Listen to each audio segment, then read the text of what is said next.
Towson, Maryland, a pair of CAA teams potentially jockeying for position in the upcoming conference tournament. It's Towson, it's Elon, and it's next on Lacrosse Sports Network. The ball goes inside, it's scoring.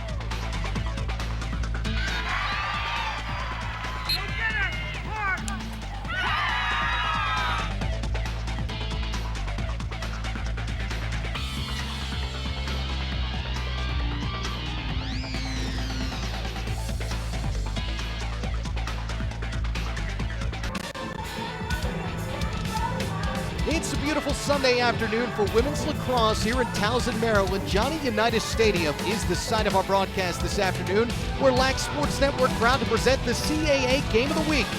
Today, a women's matchup between the Elon University Phoenix and the Towson Tigers. Hi, everybody. So glad that you're with us. Matt Martucci with the former Syracuse standout, Howie Quillinan. Well, in this one, obviously, we've seen over the course of the first few conference games, this is a wide-open league, probably as deep as the CAA has been. This is a heated matchup between Elon and Towson. Both teams have suffered setbacks at the hands of JMU. I think this is a crucial game for seeding as it pertains to the CAA tournament, and certainly a rankings game as well, both Towson and Elon in the media poll this week. Our Lacrosse Sports Network Star Watch starts with the Elon Phoenix, one of the top offenses in the league, with the top offensive player in the league in one Stephanie Asher.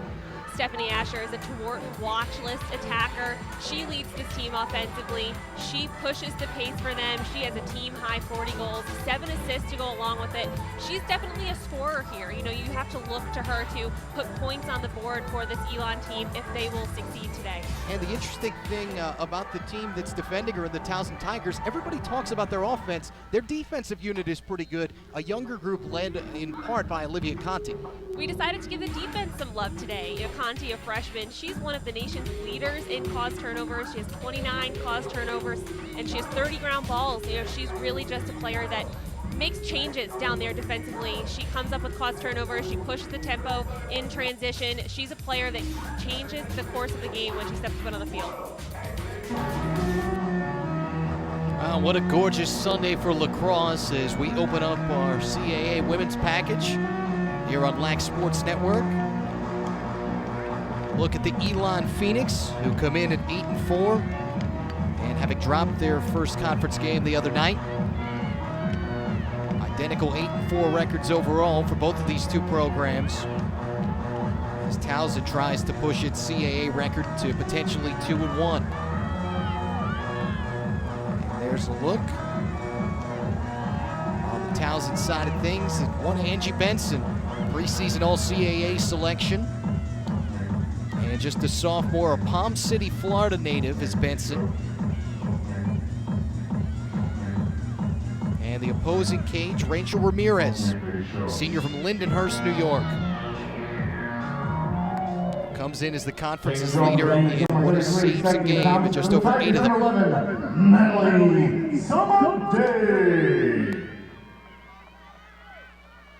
Couple of good specialists, one of the best ones, the best one, in Somante. And ends up winning the draw control, and away we go. Somante picking up that draw with ease. She has a team-high 50 already on the season for the Tigers. Yeah, over 4 of them a game, Howie. Ends up leading this conference. Talented Towson team, 13 goals a game. Coming off of what was 14 in the win over William and Mary to put them at 1-1 in the CAA. Nice setup out in front, but Ramirez ready and able to take it away from Brookhart, this team's leading scorer. Somante just kind of telegraphing the pass a little bit there, and Ramirez really reading it well. And I feel like when your goalie starts making plays early on, it kind of energizes the team, energizes the defense as Elon looks to clear. It definitely helps what is already a very tough Elon defensive unit. Giving up just shy of what's 10 a contest, but they've been very good this year. And Elon kind of uncharacteristically for this Phoenix team let up 14 goals last time out against JMU. And they get the feed to Sinakori. who turned and thought she got on the board, but apparently not. Now it looks like that's going to be called back. That will not count. Looks like that was a shooting space call. So Elon will have an opportunity as they're set up on the 8-meter hash here. Long Island native from Wonton, New York, Sinakori. And just that quickly, they get the feed and are on the board for the first time.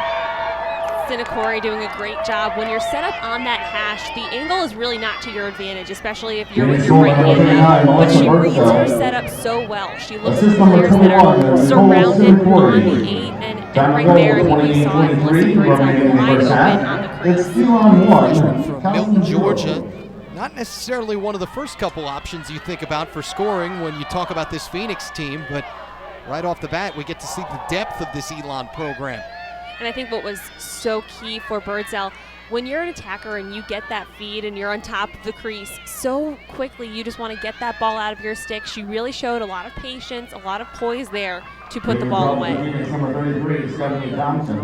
Birdsell, her 5th goal in what is her 8th career game. And that's important. You've been on the road as a former Cuse lacrosse player. You know how important it is to get started, get a lead early. And I think it's huge, coming out from such a disappointing win, as we were saying, that JMU game, 14-5, Elon just was in it until they weren't. So I think that what's important for this Phoenix team is to come out and get a strong start and just pick up on the pieces that they let fall away on Friday night. Godfrey flirting with that 8-meter line and takes some contact and a foul call on the host Tigers. And just a little too much contact. I love the Towson double team. I think it's great. They showed a lot of kind of creativity, taking her opportunities away. A little too much contact on that push, though. And talking to Sonia LaMonica, tend to like to run zone on defense, and then more run and gun, more up-tempo offensively. When we spoke with Coach LaMonica, and right there you see it, a perfect example.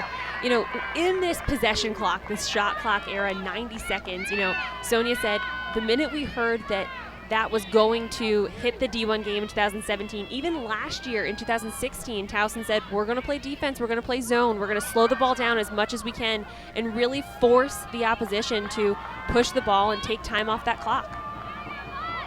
Just a couple minutes in. With the former Syracuse standout, Hallie Quillen and Matt Martucci, our entire Fine Lac Sports Network crew, producer Norm Harnick, and all of you out there is game number 1 of our CAA women's package. Glad to be bringing it to you. Elon jumping out with the Birdsell goal. And Towson offense now tries to answer. Towson doing a good job handling a lot of pressure in that Elon ride. We spoke a lot about the Towson tenacity on defense. Elon certainly not giving up in their ride, and Towson really getting a look at their first long offensive possession here. Send it back behind to X, where Brookhart patrols and finds the front. It's Montalbano, the preseason player of the year in this league, and Towson is on the board. And Brookhart just does such a good job. She's a field general back there. She's such a quarterback at X, and she has a team-high 31 assists this year, and she has so many targets on this Towson offense. This time, the receiving end, Montalbano streaking in at the 8, quick stick, and for Ramirez, that's a tough save. She's out of position, reading the feed, and she's turning around, and the ball's just fired right past her. Really good footwork for Brookhart, looking at that. The ability to shift and then move back and find her at the front of the cage. And she was a player. This is really the first year that we've seen her in that quarterback X world. She was a midfielder for this team early on in her career, and Sonia LaMonica said, she had to put Samantha Brookhart back there because she's just so comfortable facilitating this offense. Draw control taken by Elon. Abby Godfrey, the Denver, Colorado native. And Godfrey's a player, she definitely packs an offensive punch. She has 14 goals on the season, but what she is so key for this team is just coming up with those 50-50 balls. She's kind of the player that calms this team down in the midfield. And just as we talk about calm, it ends up disrupted by Towson. The turnover for Elon, the second one for the Phoenix. And the Tigers, who have just in the last minute, last 40 seconds, have tied this game up.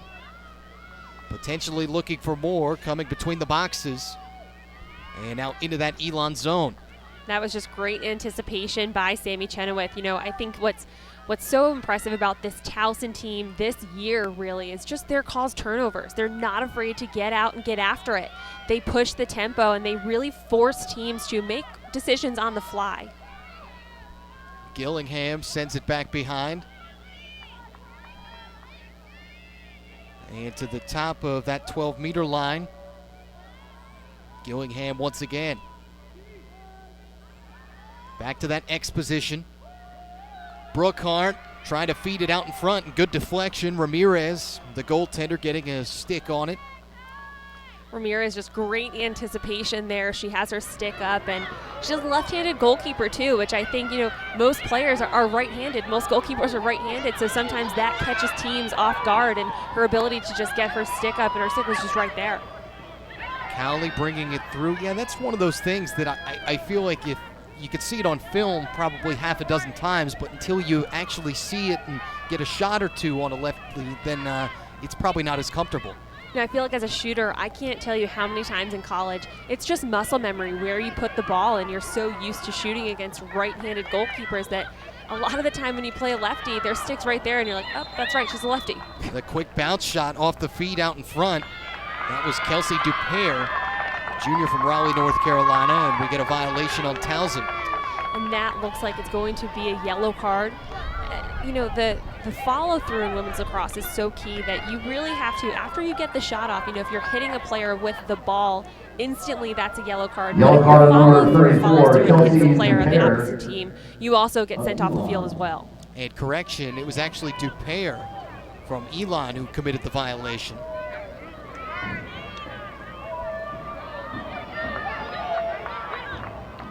So man up, 2 minutes. And Towson possession. Tigers come in having won 5 of what is making 4 of, not 5 of their last 6 games, with William and Mary, Oregon, Monmouth, and Notre Dame, as well as Stetson. The only loss, and James Madison, the thorn in the side for both of these programs. Hammered Elon the other night, and also beat Towson by 4. Gillingham off of a feed, and a violation called. And that shot was really set up by Brookhart, set up by this quick ball movement, and Gillingham able to draw that shooting space call. When you're man down and bodies are flying as you're attempting, it's tough. It's really easy for an offense to find you in shooting space. Free position, goes wide, but backed up, Brookhart. And they'll reset. Coming through traffic for the Tigers. And hampered was Montalbano. And Melanie McHugh, the one to get in her way, the junior from Garden City, New York. Typically lacrosse hotbed. Montalbano off the restart, and her goal. Is now the second time. Montalbano doing a great job of getting off her hash, getting her stick up, and if you really look at, you know, where she placed that ball, she's well aware that this goalkeeper is a left-handed goalkeeper. That's a very difficult save to make. Offside, just above the shoulder. Really perfect placement on this Montalbano shot. You have to watch. She gets her stick up and the ball right where it needs to go. Now right over the head of Ramirez, top shelf. Coming off of what was a sock trick in their win over William and Mary. 6 goals for her. And in talking to Coach LaMonica, said that, you know, she felt like she put maybe some undue pressure on herself because of the preseason Player of the Year status and now being on the Tewaaraton Trophy watch list as well.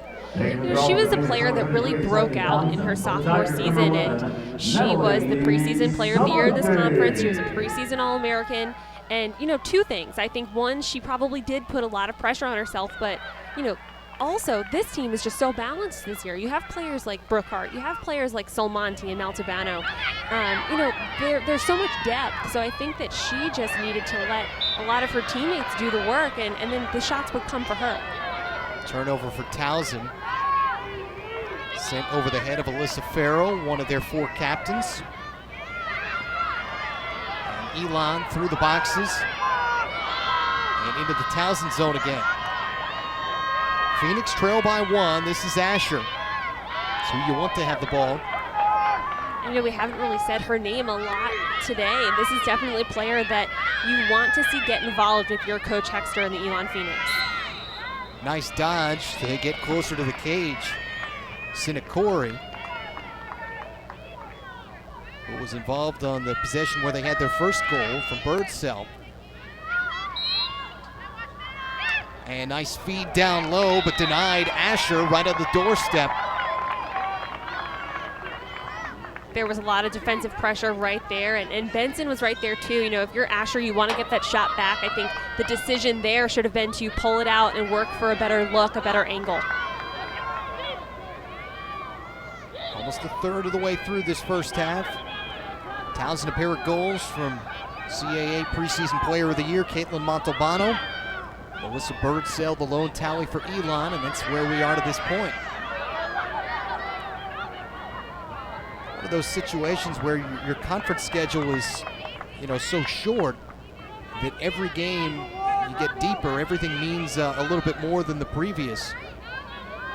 And both of these teams coming up with huge non-conference wins to start the season, really bolstering that at-large resume should they not capture the CAA tournament crown later this month. I think that Towson's win over Notre Dame, Elon's win over Virginia really put not only these 2 teams but the CAA on the map, that this conference is very strong this year.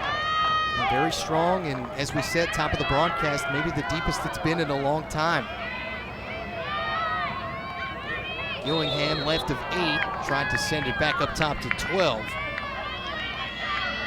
And a violation. She was looking for Solmonti. Solmonti drawing a little too much body there and able to quickly move the ball. Gillingham sifting through defenders. And we're going to get another violation, that a yellow card.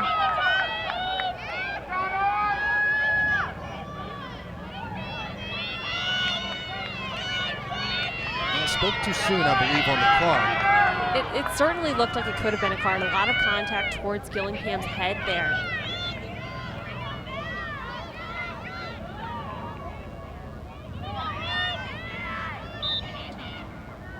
Off the restart, Gillingham, and finds the net. Tiger goal! And that shot will be good. She just gets off the 8 meters so quickly, and her stick work is just so fun, the way that she's able to corral her stick and really get that shot off with a lot of pressure on. Tiger makes this goal by number 45, Emily Gillingham. That goal, 21-27.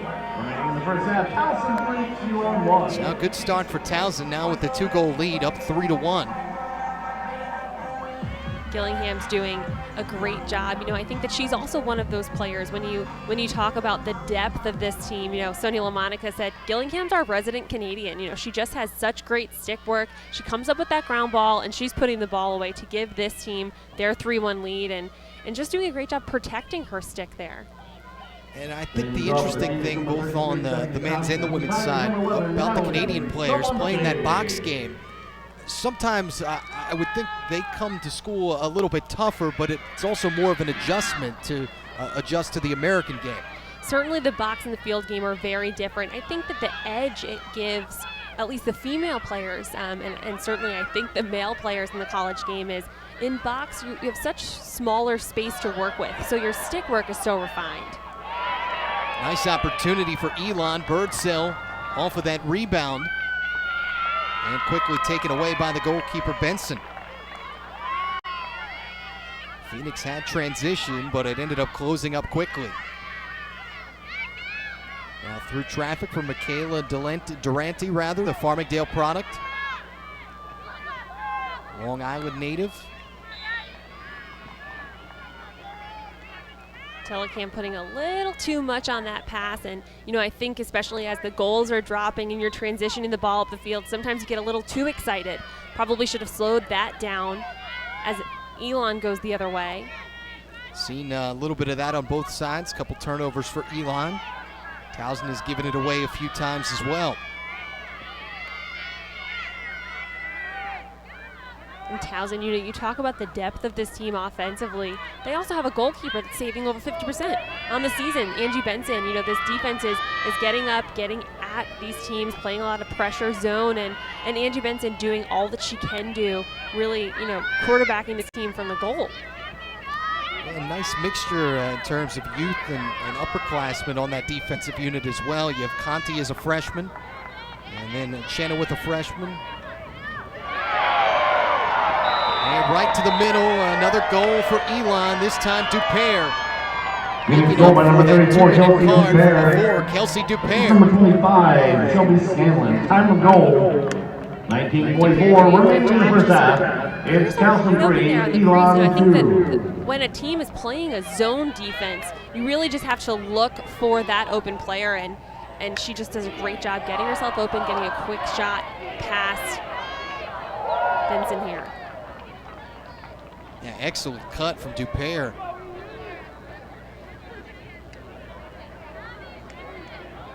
Eighth one of the year for Kelsey Dupere. From not far from her hometown of Raleigh, North Carolina, going to Elon. And the assist to Shelby Scanlon, whose college career actually started in College Park. She played for the Terps for a season before transferring to Elon. Taking the draw for the Phoenix, number 33, Stephanie Thompson. Really impressed. For the Tigers, number 11, Natalie Samante. All over the place. You look on their roster, Godfrey being from Colorado. And then a lot of the Mid-Atlantic. But they've done a good job up and down the coast.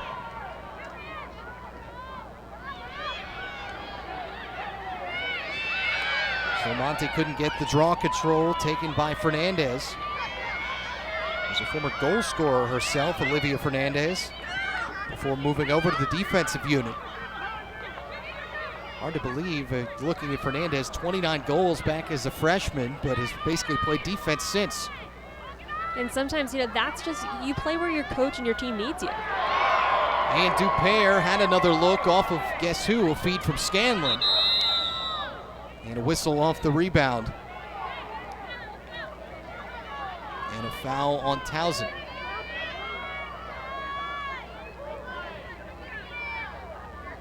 Looks like Sinakori is going to be set up. She definitely likes that part of the field. We've seen her off of fouls set up there quite a few times already today.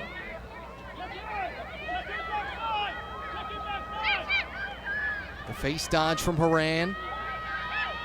Sends it back behind to X. That's where Asher operates. Was looking for Dupere and stolen away. Here comes Towson. But not for long. Foul in the Phoenix. And Tiana Walper just doing a great job getting her stick up. As an offense, you really need to move the ball quickly against a zone defense, but be wary with those passes into the middle, because in a zone, that's where the defense is interchanging and kind of, changing out attackers. You really have to make sure that is open. I don't know if that was the smartest pass by Asher there. Yeah, and Walper, kind of the rover of that defense. She's the one that moves around and tries to disrupt everything. And she's really, she's the backer in that zone. She's the player that is so good at causing turnovers and kind of being in the right place at the right time. She's definitely the player you want to be aware of as a quarterback offensively. A little bit of disruption from Zajura, Alexis Zajura, the junior from Woodstock, Maryland. One of their top ground ball specialists of that defensive unit.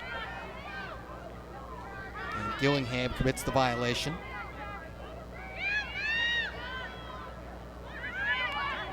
Birdsell plays it in.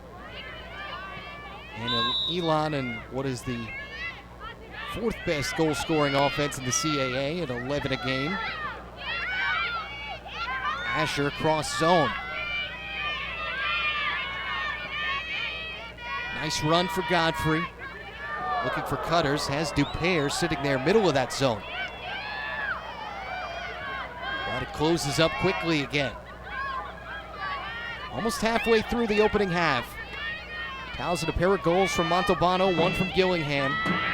Birdsell and Dupere have scored for Elon.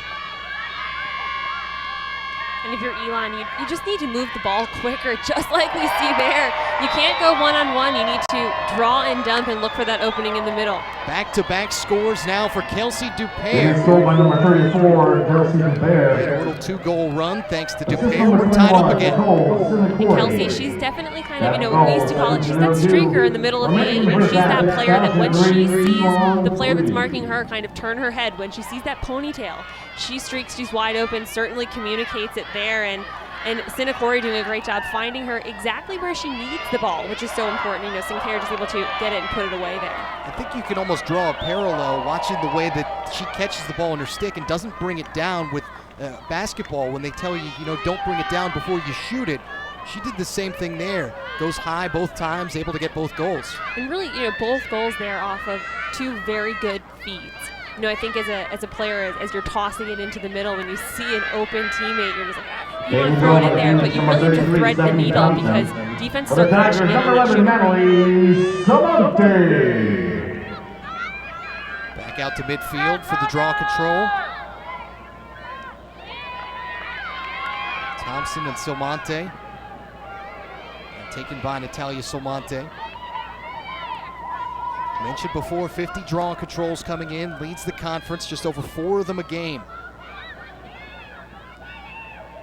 But so far, what we expected between these two teams. Towson jumped out, Elon has clawed its way back. And some contact for Stack. Shelby Stack, familiar to both of us, Syracuse, New York product, West Hill High School, and hopefully is okay. Just a local product running in, getting some contact there and just a little bit of an interesting fall there, and certainly hope she's okay.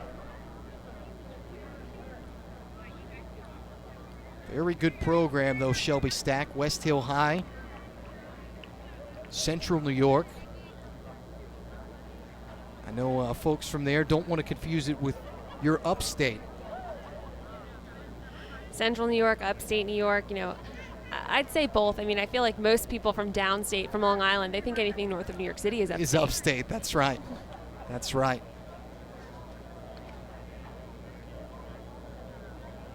Shelby Stack and the Tigers seeking what is their 9th win of the year before they go to Hofstra next week. Challenge themselves as they typically do, but even more so this year. 4 top 10 teams on their schedule. The first time since 2014 that they've had 3 or more. And really, you look at the way that Towson started their season, that 1-goal loss to Stony Brook, who's now a top 5 team. They had a 2-goal loss to Penn State, another top 5 team. I think that the way they opened their season, despite a pair of losses, they learned, hey, they can play with anyone in the country. And I think that you saw that confidence as they got through the rest of their season, and especially that Notre Dame win. Who would have thought Happy Valley, the hotbed all of a sudden for college lacrosse? Not that they haven't been building toward it, but to look in both polls and see both, men's and lady Lions there. Definitely interesting and really good for just the health of the college game. Shows you the depth of how many different teams have really burst onto the scene.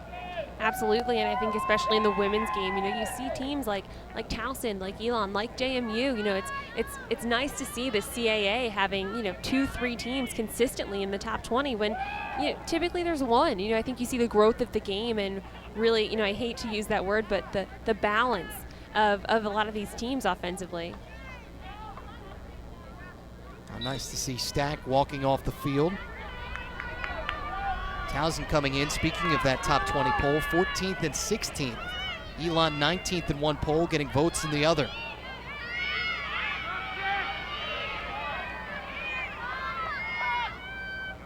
Gillingham from outside of 12 meters. And had to send it back. A lot of options in this Towson lineup in terms of scoring as Brookhart takes a tumble with that X spot. And you see Salmonte, she swings it to Brookhart. What makes this offense so strong is its ability to move that ball, to have that look up top and quickly behind hitting those cutters up top. They just move the ball across the 8 and 12 meters so well. Gillingham way back to X. Brookhart tried to set it up out in front. And the ground ball taken away by the Phoenix. Shannon Horan. On the run through the midfielder Godfrey. And Dupere already active, but just overshot. Looking for Birdsell and out of bounds. And if you're Dupere, you've had success. Put that ball in your left hand. You had the entire field wide open in front of you. I think that she saw an open teammate and forgot that she was open herself. Yeah, certainly had it streaking down that left side of the cage. Instead, though, Benson and the Tigers possession again at just about the halfway point of this opening half.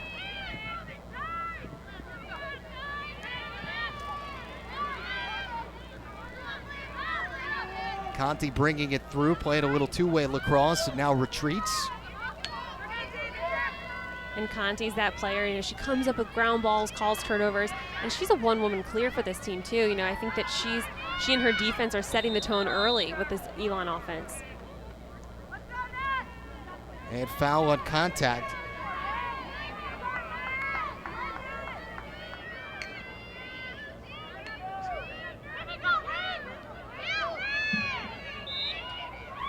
Off the restart. And Conti checked that. Actually, Solmonte ended up going wide on that one.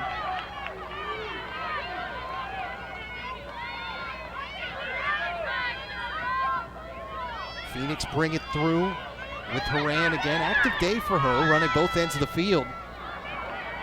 And just out in front of Dupere, who had to run it down. Duran doing a great job kind of legging the ball upfield herself and getting it to Elon. If you're Elon now, I think that you take a little bit of time. Obviously, you are on the clock, but take time to set up and make smart decisions with the ball. And we're looking for Asher back at that X spot. And out of bounds, another Phoenix turnover. And Towson doing a great job. That looked like an errant pass, but Towson's doing a great job of pressuring out, making these Elon attackers really make split-second decisions and rushing their decisions a bit. I think Towson does a great job in transition, kind of doubling and tripling, but defensively they swarm you too. Well, speaking of swarming, in between the boxes, here comes Elon forcing the Tiger turnover. Run through by Sinakori, active day for her, even though it may not have necessarily shown up in the stat sheet. And Coach Hexter has called a timeout. I think to reiterate to his team to settle it a little bit more on offense. I think that what we saw, especially in the beginning of the year, is attacking units really rushing it. The clock is on, but 90 seconds is a lot of time. And a lot of these offensive possessions, when Elon has turned the ball over, you look at that shot clock, there's still 50, 60 seconds left. Take some time, use it to your advantage. 13:24 to go here in the first half. For all the day's lacrosse news and highlights, be sure to check out Lacrosse Now. From up-to-the-minute breaking news to interviews with the sport's top players and coaches. Lacrosse Now, the go-to destination for Lax fans. Catch it daily, 5 p.m. and 9 p.m. right here on Lax Sports Network. Well, as we said, game number one of what will be several on Lax Sports Network on the CAA women's side of things. We'll head to Williamsburg on Friday. William and Mary with a home matchup. And we'll be in Elon a few weeks away. Little Saturday, Sunday trip. Getting us here, Montalbano got things started for Towson, then off the restart, another one. Montalbano and Gillingham, the two names that we didn't really call coming into this game. I think Salmonte and Brookhart have stolen the show, but certainly Towson showing its depth, and then Elon showing its ability to strike. That was the first one for Kelsey Dupere, and then we talked about her ability to keep the ball up. Second one of the game for her.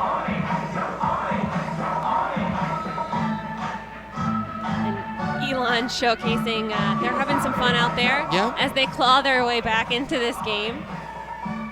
I've only heard this song about 1,000 times, but I couldn't tell you what the title of it is. No, but you know every word to it. Right. And not with as much grace as Hugie showed right there.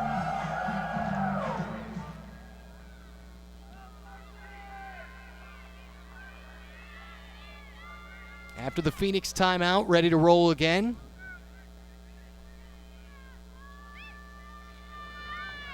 Cowley sending it down bottom of the zone. They tried to get DePere set up on the doorstep. And a good deflection. You know, as we said at the break, look at that clock. There was 70 seconds on that clock. Still a lot of time. You know, I think the key to breaking a zone is certainly, you know, moving it quickly, 1-2, look in, but that was not the look in, as Towson just doing a good job of holding its ground in its zone defense right now. Oh, and I bet if you're Coach Hexter there, you almost feel like you wasted the timeout because you say, well, what did we just talk about? We're in the break and looking for a good possession, and you give it right back. And I think Elon doing a great job of, you know, getting back in this game, making the smart decisions offensively. They definitely want that one back right now. See if Towson can capitalize. Gillingham at the top of that zone. With the lefty handle and draws the violation on Elon. And you just see her stick work. What makes Gillingham so strong is that stick work, her ability to get her hands off her body. So if she's beating you with her left hand up, I mean, she can get that ball and that shot off quickly because she just has such motion on that left side. Off the restart, the bounce shot, and the score. And Towson has reclaimed the lead by Gillingham. And if you're a lefty, certainly you're able to come in and use your body to protect your stick on that hash. Where she was set up is kind of a dream hash for a left-handed player. She's coming in, she's swooping in with her left, but able to use her shoulder to protect her stick here and get that shot off. Gillingham, another one of those preseason all-conference selections. Her second one of the day. Ended up blowing by J.C. Cooper there. And when you're a defender, you know, you're an Elon defender coming in, I think it's so important to, as a defender always, go for body, not for stick. You know, I think that they saw Emily Gillingham sweeping in with her stick, and you see there they went for her stick instead of just getting their body there and keeping her out.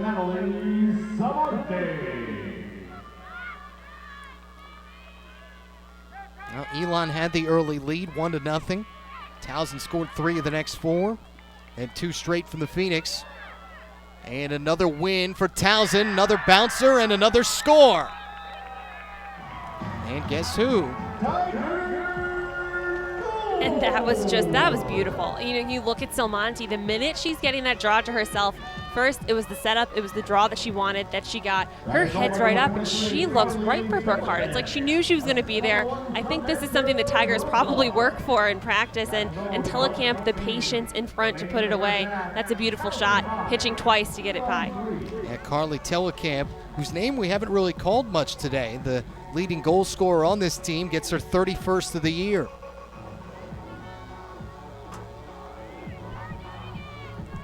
And Telecamp, a tall target down there. I think what works so well for her is that she is such a dominant driver. It's really tough once she gets a full steam ahead of her to get in front of her and push her out. But she's also, you know, she's so good at just getting open in the middle, getting her stick up, and really just using her height to her advantage in the 8-meter.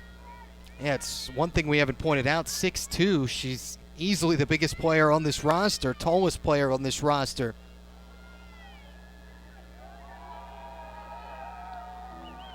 It looks like on field there's going to be a stick check. Mm-hmm. And it's different than the stick check after goals. When a call elects to have, when a team elects to have your stick checked, they're looking at the stick specs. They're looking at the shooting strings, making sure that everything is strung correctly into code. And it's really sparked a discussion in the women's lacrosse community, because if this stick is legal, should the other team that called for the stick check be penalized? And certainly a lot of opinions can go both ways. I'm of the opinion that if the stick is legal, you should not be penalized. You still get that stick check. But if the stick is if it is legal, not deemed illegal, I think the team that calls for it should be penalized. Yeah, that's interesting. Have you ever pitched that to anybody? We talk about it a lot, you know, Inside Lacrosse. It's something that we covered in one of our weekly podcasts, and you know, if you just look right now, it takes time. You know, it certainly takes time, but you want to make sure that every player on the field is playing with a legal stick. But it takes a lot of time. So if it is deemed legal and not illegal, it's a 2-minute break.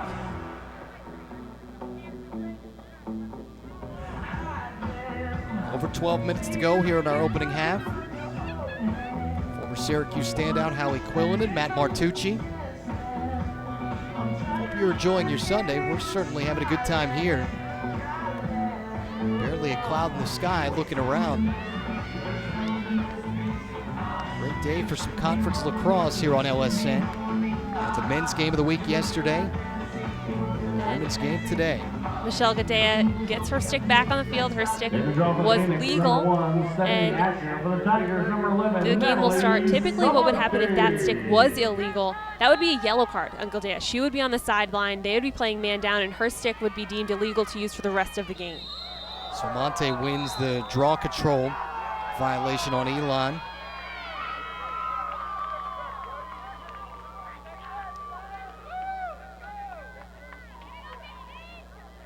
So Monte, Levittown, New York native on a roster that's absolutely littered with them.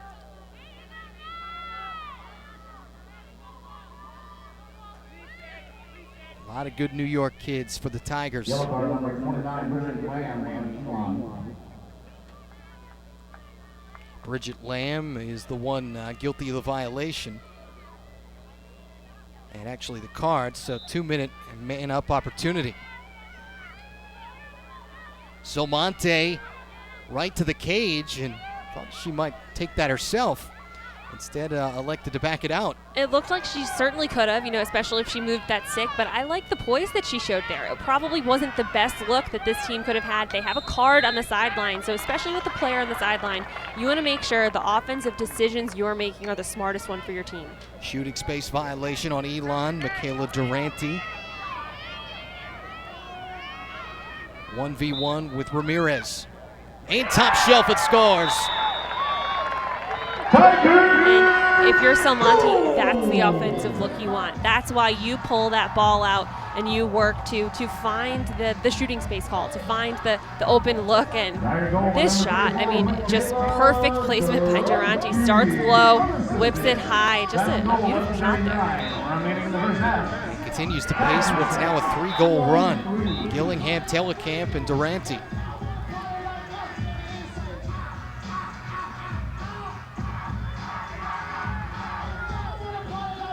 And you would have to think that there's a bit of a swagger with this Towson team based on the success that a lot of these girls have had over the course of the years in the CAA and just in lacrosse overall.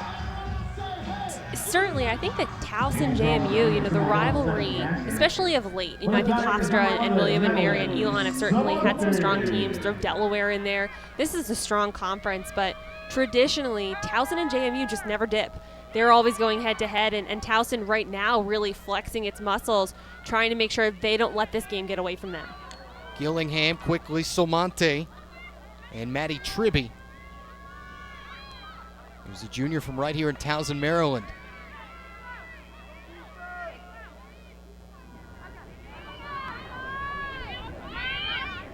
See, that looks like it's almost a 2-3-2 look that they have going on. And I just love, you know, Brookhart, when she gets the ball back there, if she's possessing it for a long while, she's really quarterbacking that team, but I just love the quick ball movement. If she knows she doesn't have anything set up, she's reversing field, but unfortunately that not the look that she wanted right there. Good defensive play from Zajura, ends up producing the transition for Elon. Here come the Phoenix. Already a very productive first half for Dupaire, but they'll back it out.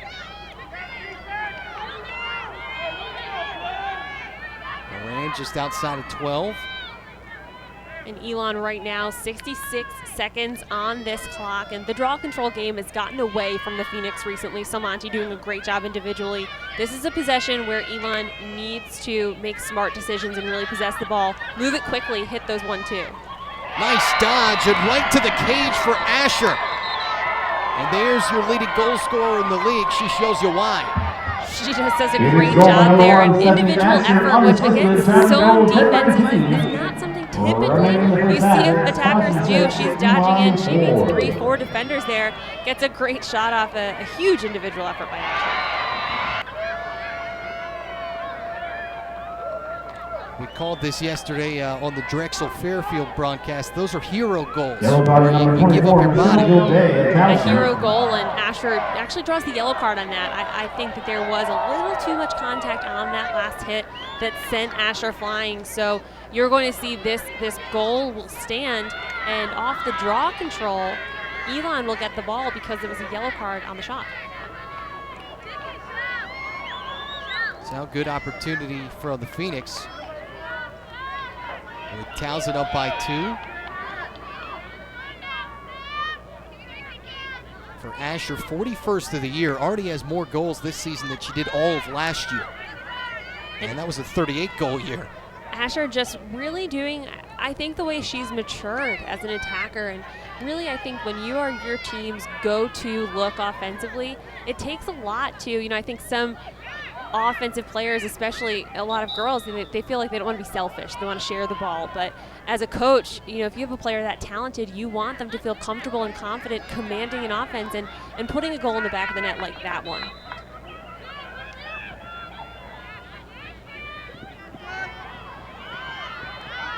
Ran off the restart.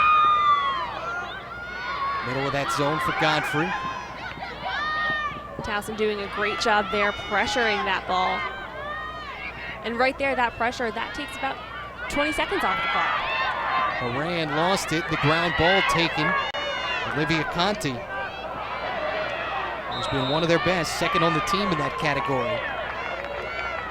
But Elon the violation, and Towson maintains. And Towson there, certainly a lot of pressure, making Elon uncomfortable holding the ball, but a huge missed opportunity for Elon. You want to see them ride this one out hard because Elon had some man up. They have a Towson player on the sideline with the yellow card, so huge missed opportunity for Elon. Surprised you don't really see them defending and riding hard to get this ball back. And still about a minute for Michelle Gilday, redshirt senior from the Philadelphia area in Springfield, PA. They say actually one of the more unique personalities on the Towson team, a good sense of humor. And nothing funny about this for the Tigers right now. McQuilkin having a tough time handling. And that was a great ride by Birdsell there, able to get her stick up. Looks like she was almost able to come up with that ground ball. Down to 30 seconds on the man up. And some contact that pair of them going down in a heap. And it looks Melanie like McHugh. That's going to be an Elon. A little too much contact there. That's going to be an Elon yellow card. But it also looks like Towson's offsides here. When there is a card, when you do have a player on the sideline, you need to make sure that 4 players are back. So Towson should have 6 offensive players over, and right now it looks like they have 7.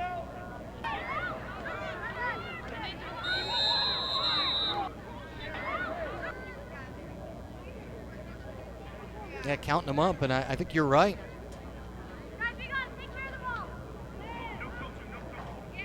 And Maddie Tribby, part of that midfield unit. And one of their upperclassmen, the junior from Towson, 6 goals on the year.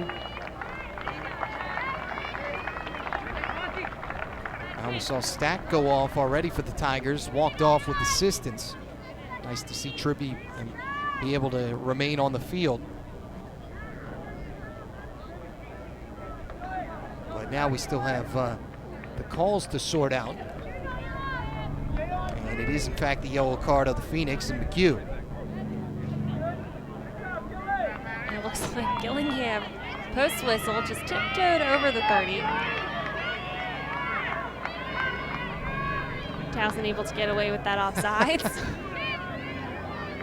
What they don't see doesn't hurt them, I guess.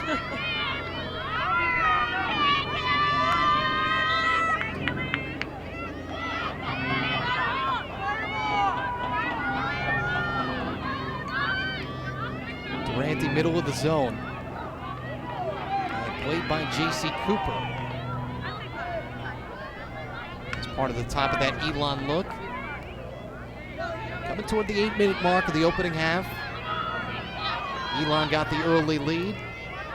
Towson able to reclaim it and push it to as many as 3 goals, but the Phoenix getting one back.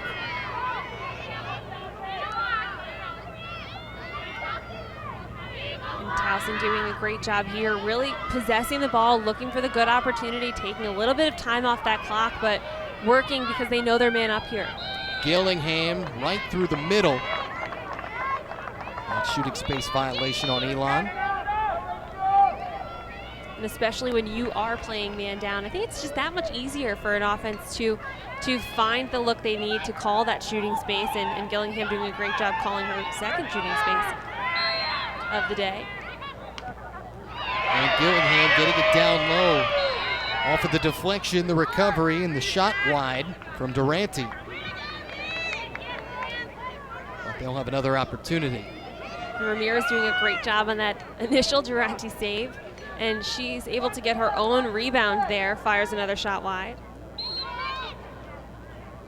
And just look here, great stick up. You know, it's the type of save as a goalie, you wish you could get back, you wish you'd be able to corral that in, and she's able to get her own rebound there. Restart right in, and again, good job by the goaltender Ramirez to stand tall. And she's able to get her stick there, but it was a shot on goal, so that the shot clock will reset there. So back to the 90 seconds.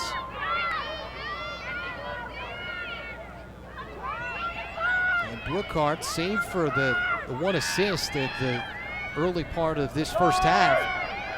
It's been fairly quiet. Gillingham lost that. And we get the contact from Towson, violation on the Tigers. And that's going to be yet another yellow card. We've seen quite a few already in this game, just the first half. And right there, I think that was a great call. I mean, just right there, a check Yellow right card to the number one, head. Samantha No Brookhart control on to that Towson. check. That's definitely one that, you just can't see in women's lacrosse, especially with such debate with concussions and head. You really want to be careful with that stick check. Just a little bit of frustration there on Brookhart's part, I think. So Brookhart goes away for the 2 minutes. And Elon about to be back to full strength. After McHugh's time off the field is over. And we've seen actually both teams exchange players in the box. It's almost like once one team's penalty is almost up, the other team is sending one there. So, definitely a message to the players. It's getting a little chippy out there. A lot of conference games do, but calm down and play smart. Asher trying to get it to the middle of the zone, got deflected out of the reach of Birdsell. And another huge missed opportunity by this Elon offense. There is a player in the box. You have man up. You definitely want to use the clock, use your numbers to your advantage, and slow it down a bit offensively. But they get the ground ball turnover and trying to feed Asher.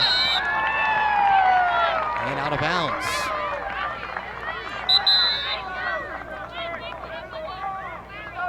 Here's a look at the Maryland native, Stephanie Asher. Coming off a 3-goal performance on 5 shots in her last game. Had 3 of the 5 in the loss to James Madison. And we get a timeout on the field. 5:54 to go here with the first. Tigers head coach Towson with timeout. the 2-goal lead. Van Dominguez Bistro is the home of the best buffalo wings in town. A neighborhood sports bar with daily specials, catering, and delicious food from Wings and Ribs. Reminder to tune into Lacrosse Now Face-Off as LSN analyst Josh Hawkins and Chris Marshall go toe-to-toe debating and dissecting the biggest stories in the game, the hottest takes on the hottest topics. Lacrosse Now Face-Off, Thursday through Monday. It's right here on LSN. Championship dreams. Well, I'm going to have you put your aspiring coach hat on here. Both sides, Howie. If you're Towson, what are you talking about in their huddle? And if you're the Phoenix, what kind of frustration are you letting out with the EMO opportunity? I definitely think that if you're Towson, you're telling your team to slow down. Play clean. Don't force things offensively. Way too many cards in this game, let alone in the first half. You don't want to see a lot of your key players. You have your quarterback, Brookhart. She's on the sideline. You don't want to see her out of the game with 2 yellow cards. So you want to make sure that your team is cleaning it up out there, really playing a clean, smart, game. I think there's a way to play aggressive, but play without fouling, play certainly without carding. So I think that's the message that Towson's trying to relay. And if you're Josh Hexter, if you're Elon, you want to use this, not only the clock to your advantage, but the shot clock. I think that all of these Elon possessions have been well before even 50 seconds tick down on this clock. We've seen now 2 yellow card possessions in Elon's favor where a Towson player's on the sideline, and the Phoenix have not really used the man-up clock to their advantage. So I think if you're Elon, you want to play smarter offensively. When you are getting the looks you want and you're getting the sets you want, you're putting the ball in the back of the net. But I think that the difference in this game for Elon is they're just rushing it a little too much offensively. We get a look at how they got to this point. The goal from Asher to cut it down to 2. And that's where we are right now. 2-goal Towson lead inside of 6 minutes to play. Montalbano has had a big afternoon so far for the Tigers. She and Gillingham, a pair of goals each.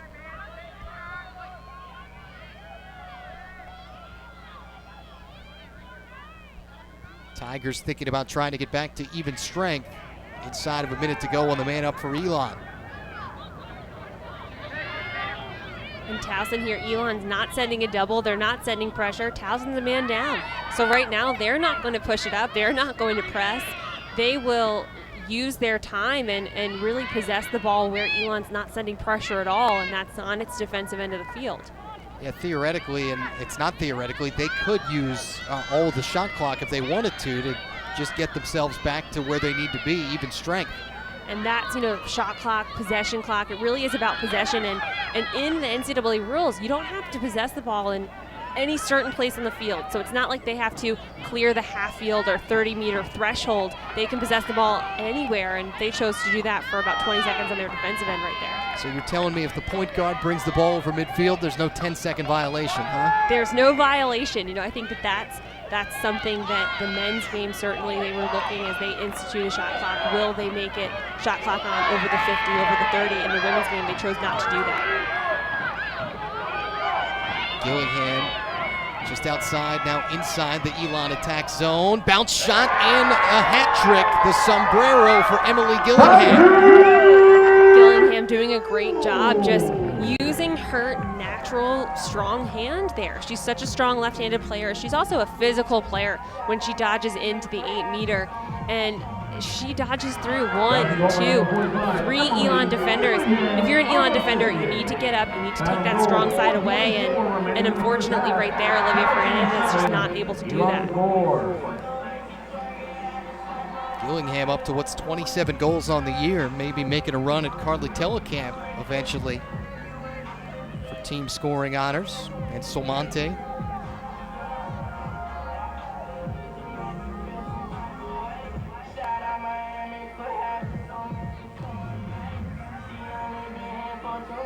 Said before, played the box brand of lacrosse north of the border. Came down, adjusted to the field game. I'd say she's done okay. She's definitely adjusted very well, and she's just yet another threat on this Towson attack. You look at the way that this team lines up. Brookhart is the quarterback, and then she has Salmonte, Telecamp, Montalbano, Gillingham. She has so many targets and strong 1v1 players in their own right too. Draw control win for Towson.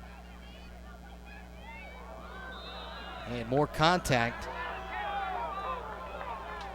And down in a heap is a juror for Elon and Alyssa Farrow, who's probably the smallest player on this roster height-wise. She's just 5'1", one of the quad captains that they have.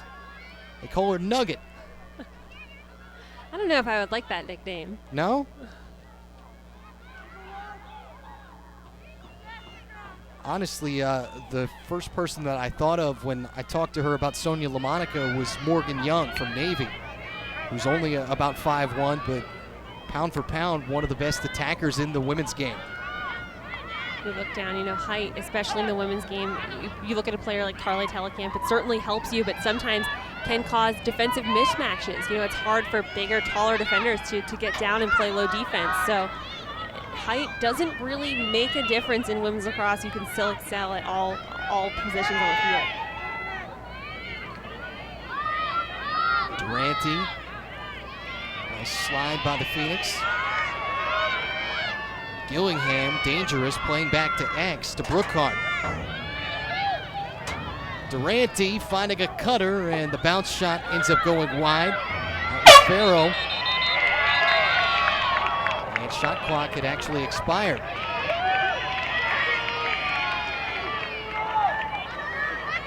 And Salanti able to get that shot off, but the refs actually will call that. They said the shot was not off in time, so it will be our first shot clock violation we've seen of the game so far.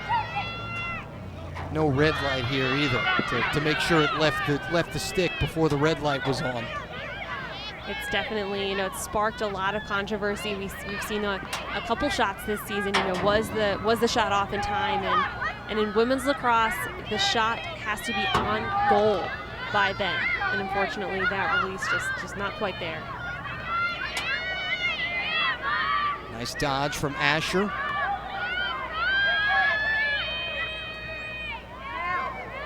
And again, the dodge, the bouncer, and the score.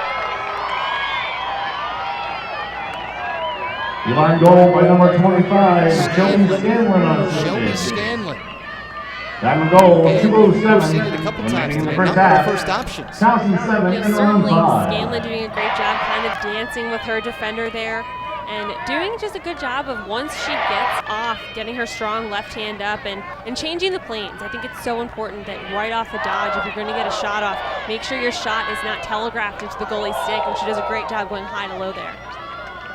Credit the Phoenix for being able to stick around here, because Towson's gotten to the point where you would think there might be a little bit more separation. They would push this lead a little bit further. Elon's done a nice job hanging around. Elon's done a great job hanging around, and I think if it weren't for a few kind of mental errors offensively, using those cards to your advantage, using the man up, getting smart passes, Elon is right in this game. So I think the draw for the Phoenix, number 22, that actually, Sloan as a Kessler. coach, as a For the team, Tigers, number it 11, takes all Natalie you're in this game Samante. despite the fact that you have not played your best first half.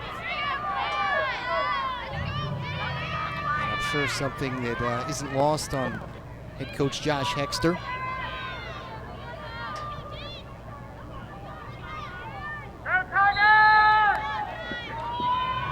Draw control, and guess who? Somante with the win. She's just such a strong player on the draw. You can definitely tell a very strong draw specialist, because the minute she goes up, she's not looking for the ball. She knows where she puts it. She's going to get the ball. He's taken what is now 8 of the 13 draw controls today. Shooting space violation again on the Phoenix. Restart for Somante, bouncer, and the net. Tigers goal! Somante, all the work that she's done through the midfield, getting those draw controls, making sure the possession is in the Tigers' favor. She gets her first goal of the game off a free position and just doing a great job getting the stick off her body and the ball releasing really quickly. So first one of the day for Natalia Somante. Here comes the 5th different Towson Tiger to score. 4 different Elon Phoenix have accounted for their goals, the 5 that they've had.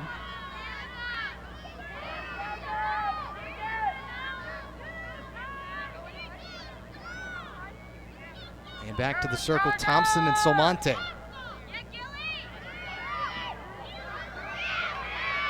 And credit Birdsell with the ground ball. Foul on Towson.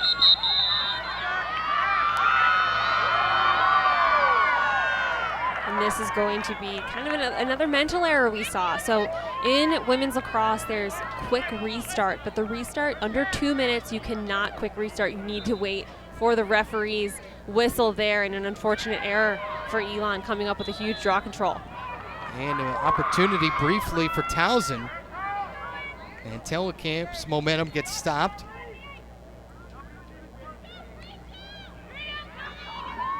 I'm not quite sure what the call was there. That looked like pretty good defense, certainly not shooting space. And right off the bat, coming off the restart, Telecamp, the second one of the day for her.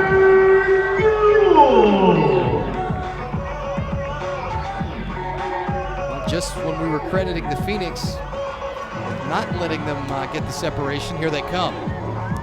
Telecamp doing a great job just getting one quick step and rifling that pass from Ramirez. And unfortunately, you see kind of a mental error cost you on the other side of the field. 2 goals in what ends up being 21 seconds to push this to a 4-goal game. And this is one of those stretches where you wonder late in the contest, do you look back on it and say maybe that's where the tide turned? I certainly think this is going to be a huge last minute and a half of play for Elon. Can they capitalize on their possessions? Can they be smart? Yes, there's a minute, let's see, in 15 on the clock, but you still have another half. So you just want to make sure you're not rushing anything, really taking your time and playing smart as another Towson player heads off the field with a yellow card.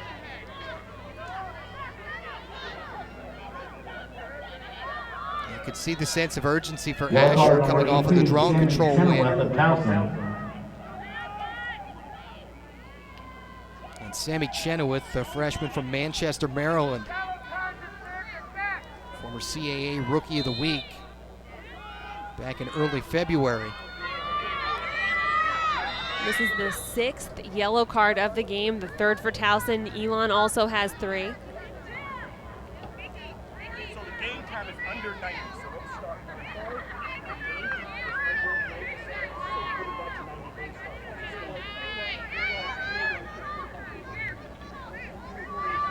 Explanation from our officiating crew. It's Larry Carr.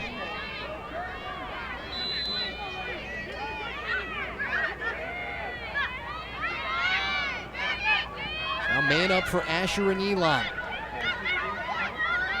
Now it's important for Elon to remember, and I'm sure they do, they're not on the shot clock anymore. They're in real time, so there's not 90 seconds. There's 50 and counting down. Nice feed to the middle of the zone. Bouncer Dupaire, actually Birdsell. And Asher was trying to pick up the loose ball out of bounds. Actually stays in play. Towson able to maintain. And Olivia Conti coming up with a huge ground ball for this Towson team. And Birdsell, her entire left side open. You want to see her switch her hands, use the other side of her body there offensively. And Gillingham now down to their final 20 seconds. Towson looking to possess, looking like they're not going to try to push it. 10 seconds are now on the clock. Final 5, back to X. Brookhart try and set up one more, and they won't get one off. But an impressive last 2 minutes for Towson, and meanwhile the breakdown for Elon ends up pushing this to what is now a 4-goal lead for the host Tigers. Something I'm sure Sonia LaMonica has to be happy about. I think Towson running in with a lot of momentum to this halftime break, and I liked their poise there at the end. Don't force the shot. I think that a lot of players, they see the shot clock and the clock ticking down, and oftentimes a dangerous shot. Dangerous shot results in yellow cards. So I think smart play. If the look wasn't there, don't force anything. The last thing you want is to be heading into the half with your 4th card of the game, starting the second half a player down.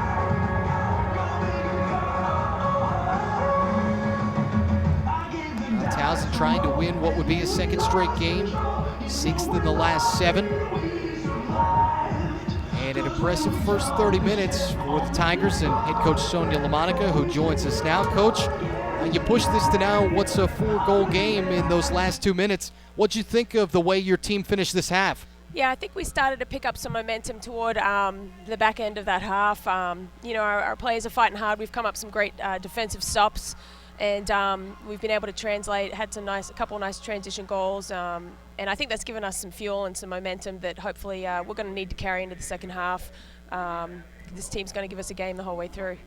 And Natalie Salmonte doing all that she can on the draw, really being met with success there, getting your teams the look they need offensively. How big is that, just her ability to gain possession for you guys? Yeah, she's having a strong half.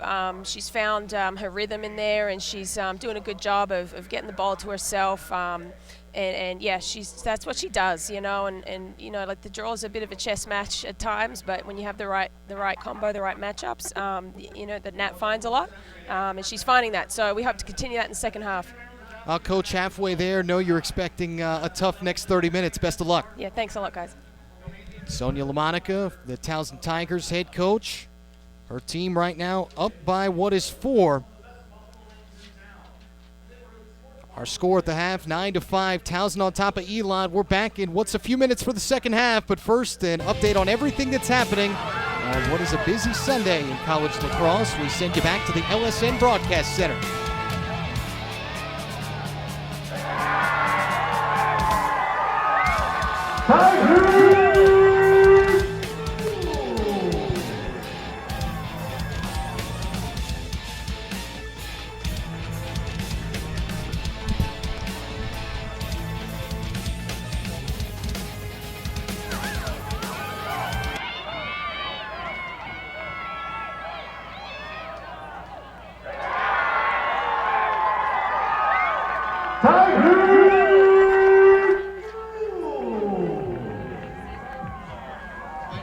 For all the day's lacrosse news and highlights, be sure to check.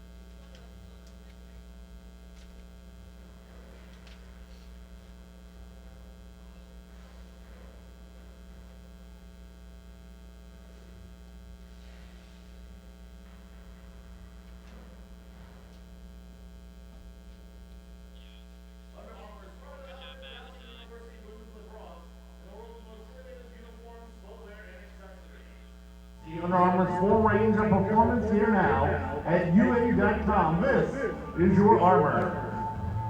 Academy Bus, the largest privately owned and operated transportation company in the U.S., has been serving the Northeast region for over 40 years. Whether you need to transport 20 or 20,000, whichever direction you're heading, we know the way. Academy Bus is the preferred bus company of your Towson Tigers.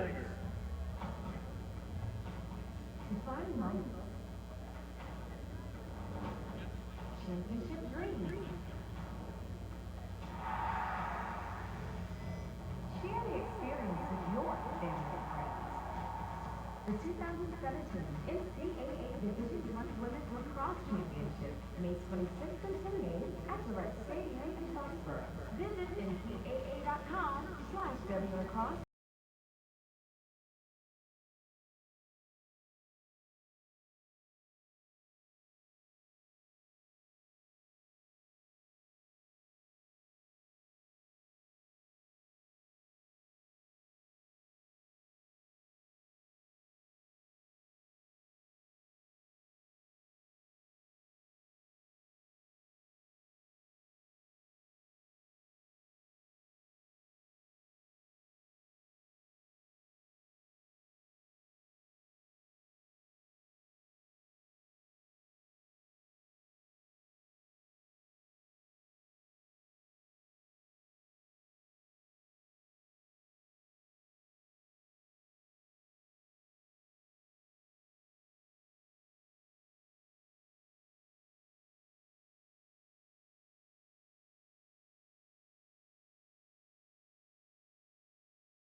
Momentum going into the half. A couple calls didn't go our way, and that's the way it goes.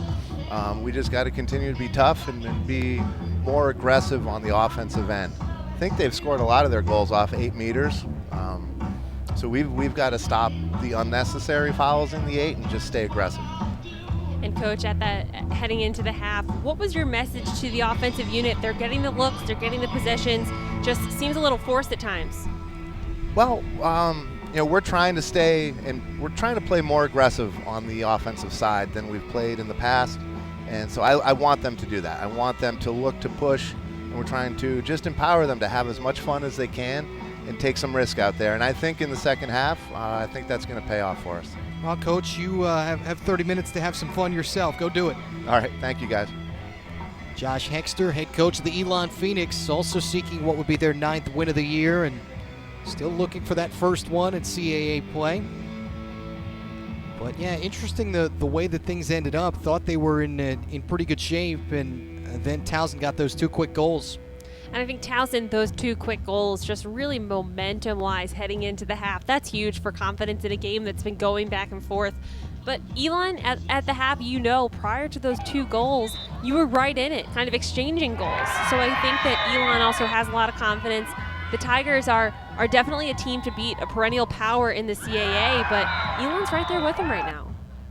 Yeah, you got to look at some of them. Gillingham has a hat trick to this point, and Solmonte, along with Telekamp, to make it 8-5 and then 9-5.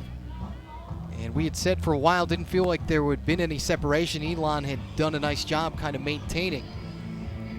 But going to be certainly a test of wills in the second half for the Phoenix. What do they have left to be able to surmount what's a 4-goal deficit on the road against the team at Towson that typically plays very well at home? And Towson it seems like they're on a mission. They are really attacking everything, whether it's a ball on the turf off a draw control, they're coming up with a caused turnover. And what I like about Coach Hexter's comments there is Towson is always such an aggressive team, and I love that he has his Elon team playing up to that. He wants them to play aggressive. He wants them to force out, play a little bit smarter defensively, not give up as many free positions. And I think that's going to be key. Can we see this Elon team not give up those looks offensively and put these Towson players on the line? Phoenix in a situation where they've lost back-to-back games for the first time in 2017. And a heartbreaking defeat to 20th-ranked Duke, 10-9. And then had to play, of course, James Madison, and we're on the wrong end of that one too, beaten by 9, 14-5. And that JMU game, that was really the game that surprised me, and I'm sure it surprised this Elon staff, it surprised this team. I think that they were right there with JMU for so much of that game, and until the gates opened in JMU's favor a little bit. This is a team that's beaten Virginia Tech. They have 2 big top 20 wins already to their name, especially with the way that Virginia and Virginia Tech are continuing to play late in the season. Those are huge wins for Elon. Those are monumental wins. That Duke loss, it got away from them, but it certainly doesn't hurt them. And neither does the JMU one, but I think, should this Elon team not punch its CAA ticket, I think they need another strong win, and it certainly wouldn't hurt coming over a Towson team. Back to the draw control. Solmonte, Steph Thompson for their respective teams. Whether you've stuck with us or if you're just joining us, the former Syracuse standout Hallie Quillen, Matt Martucci, producer Norm Harnick, our entire fine crew. What is game number 1 of what will be several on our CAA women's lacrosse package on a beautiful sun-splashed Sunday afternoon here at Towson, Johnny Unitas Stadium. Taking the draw to start the second half for the Phoenix, number 33, Stephanie Thompson. For the Tigers, number 11, Natalie Salante. Game that you can look at maybe on a conference resume for a pair of teams that have already built, as Hallie just talked about, their non-conference. And I think that this certainly could be, depending on how the rest of the season plays out, there's still a lot of CAA ball to be played, but this is potentially a preview of one of the CAA semifinal matchups we could see later this month on Lac Sports Network. Might have to go a little further down 95, though, in terms of where those are going to be played. If James Madison keeps going, oh, well, actually, no, I'm sorry. Maybe having them right here.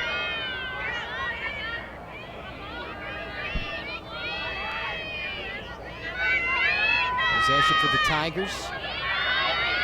Opening minute here of the second half.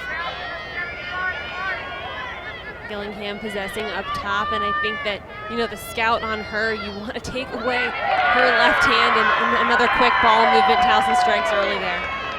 And continues to push this lead a little further. Largest it's been all day.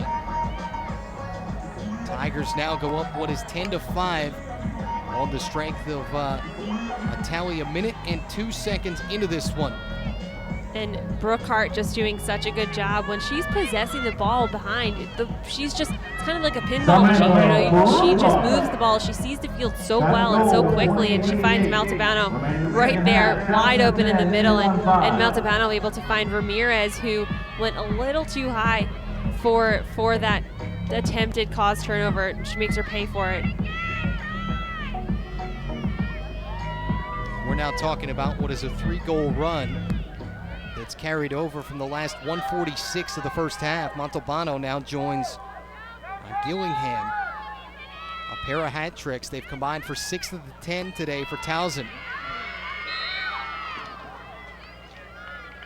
And a big draw control for Abby Godfrey, able to break it up. You know, Samanti's just done so well in there.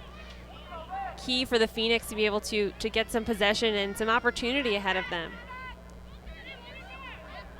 From in between the boxes, Fernandez moves it up ahead. And run through for the Phoenix to get into their set. Top of the zone and sent around from Horan.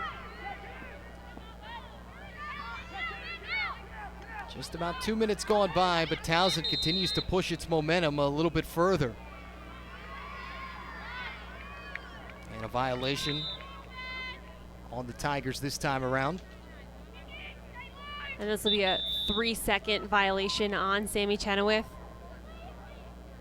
And Elon in actual great position right now with that man behind. They have a few open targets in there. Sinakori this time opposite where she's typically positioned.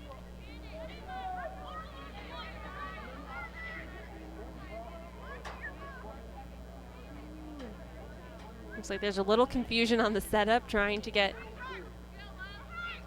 the setup working in Elon's favor here.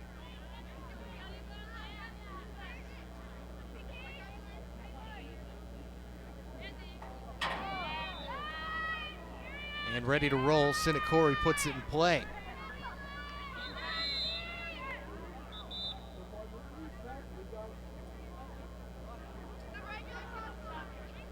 Another Towson violation. And it looks like the shot clock right now needs to be reset.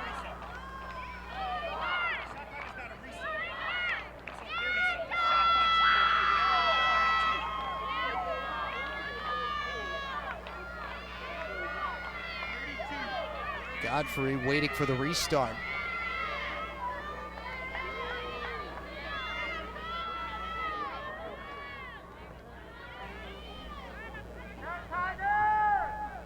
And the shot clock there read 90 seconds. The ref correcting that to 32 now on field. So I think now we've got everything squared away. Godfrey, multiple dodges. Coming in on the 8-meter, Sinakori. And a yellow.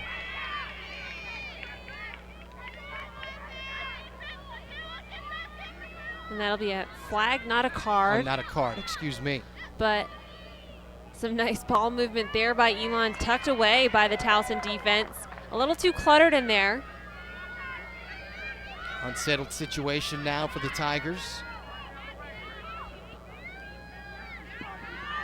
Bringing it through the boxes. Gilday, the redshirt senior from the Philadelphia area. And Gilday handling a lot of pressure and handling it well there. Able to make a smart pass as Towson successfully clears. Montalbano looking for a fourth and gets it. And all of a sudden, a pair to start the second half for Caitlin Montalbano. And the route feels like it's on for the Tigers. Caitlin Montalbano just doing a great job. I think she sees what she wants to see, which is an open lane to goal, and she attacks it. You just see her acceleration right now so strong and really just changing that plane, getting a quick shot off, putting it low, right past Ramirez.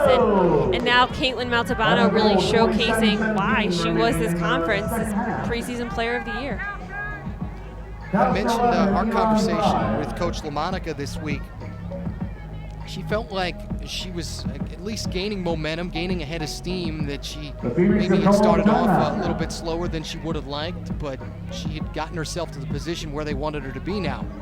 And I think when you are playing alongside attackers and midfielders that are also kind of getting a lot of success as well, I think that just takes a lot of pressure off you. You know, I think last year, Caitlin Montalbano, this Towson team just depended so much on her. You know, if she had a bad game, this team didn't play as well. And when she played great, this team played great. So kind of alleviating that pressure is Samantha Brookhart, is Natalie Salmonte, Carly Telekamp, Emily Gillingham. And I think when you have less pressure, you perform better. Those are certainly good problems to have. A reminder, next weekend on LSN, we have 2 more CAA games for you live. First on Saturday, April 14th, our women's game of the week. That's actually a Friday night game from William and Mary, where the Tribe hosts Delaware at 5 p.m. with the pregame show starting at 4:30. And then Saturday, the men's game of the week. Fairfield will head north to take on UMass, 1 o'clock, pregame show 12:30. It's the CAA game of the week, only on Black Sports Network. So Friday, Saturday, to start off your Easter weekend. And Friday, that matchup, William and Mary in Delaware, two additional strong teams. You know, we've talked so much about Towson, JMU, now Elon coming into the mix, receiving votes in both polls. And really, I don't think that there's a clear 4-team semifinal grouping that you could see in this CAA because it is so strong top to bottom. You have Delaware, Hofstra, William and Mary all fighting for contention there too. You ever sit around the inside lacrosse office and just mess with seating combinations? We do starting February. And I think that's just so fun, but especially as you head into April play and conference play, the writing is on the wall for so many of these teams, what they've done, what they need to do. You know, I think that with the wins, you know, that Towson has, and certainly its resume, I think Towson's already punched its ticket. As they put another one in here today. Brookhart coming off of the free position. Tiger losing goal by number 11, Natalie Salmonte. Actually, Salmonte Second goal, 26-59. had to add a 1 to that jersey number. Towson 12, Elon 5. They look a lot alike. They play a lot alike. Both explosive down there, both about the same height. 11-1, both blondes. But Salmonte now getting her second goal of the game just off of that free position. You know, that was a hash that Coach Hexter said he did not want his team giving up. As Salmonte puts her second away, and she heads back to the circle where she's helped Towson dominate, and she has 6 draw controls to herself so far today. I should have known she wasn't playing from that X spot, so that's pretty much where Brookhart is.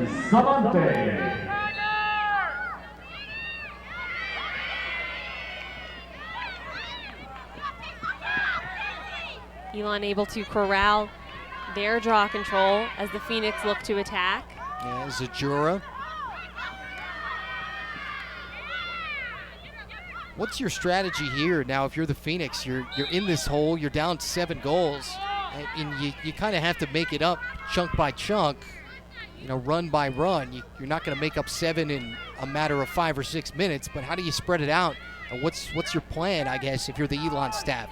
You know, I think if it were in the first half when you're down by 1 or 2, that's when you really use the shot clock, the man down situation to your advantage. You know, they did not do that, but now this is too big of a cushion to really, use the clock and play that to your advantage. I think when you have the looks, you go just like they're trying to do now as J.C. Cooper draws the shooting space.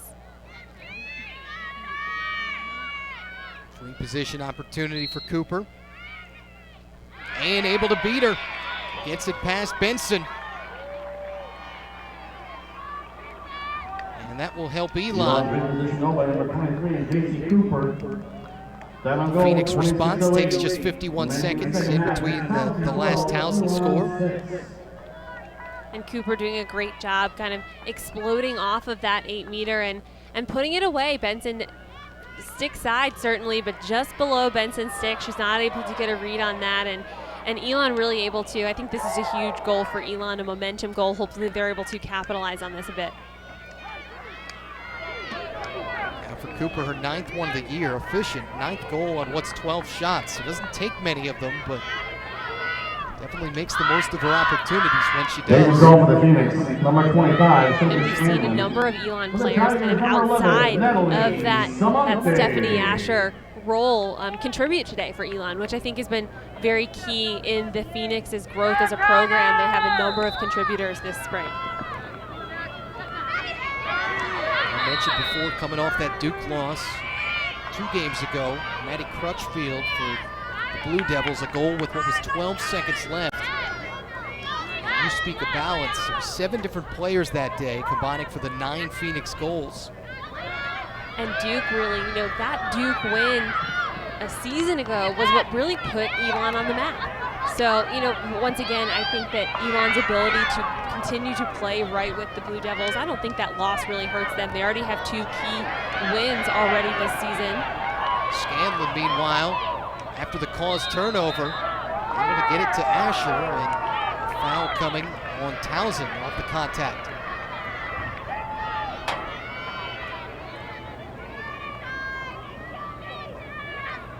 Towson unable to draw that charge, a little bit too much contact on Asher as she looks to turn a goal. And stonewalled this time by Benson. And a great save by Benson. We've seen a number of free position attempts already this half, and Benson unable to get that last one, and probably a save she wanted back, able to come up with this save this time around. Meanwhile, transition and the feed down low, and Telekamp with another score. Third one of the day. So all kinds of hats being handed out.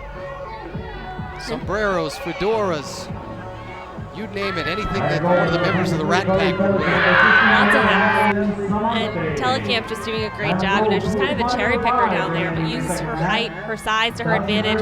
Wide open. I love the little hitch she puts in before she buries it past Ramirez, and assist to Salmonte, but really assist to Benson with that save on the other side of the field. She started that play as Tigers transitioned the ball down the field and get their 13th goal of the game. 5 players combining for what's 13, led by Montalbano's 4. Telekamp, how about this for efficiency? 3 goals on 3 shots. Take those numbers to the bank. And a lot of her 3 goals have come on 3 very different types of shots, kind of showcasing her versatility and her ability to get good looks offensively. Heading into the game, she was shooting almost 60% on the season, just over 57%. And today she's certainly up to that percentage, shooting 100 from the field. A violation on the draw control. And possession awarded to Elon.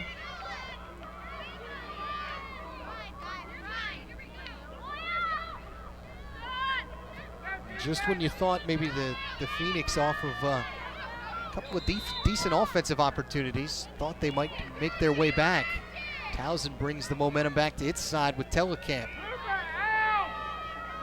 And I think that goal was just such a perfect example of how Towson can hurt you and how quickly they can. There's so many different options for Sonia LaMonica and her staff to work with.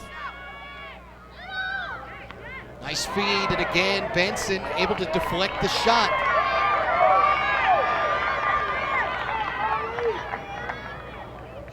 Great save there by Benson, and a really heads-up play on her defensive unit's part. Get that ball back in the crease, get it into the stick of their goalkeeper.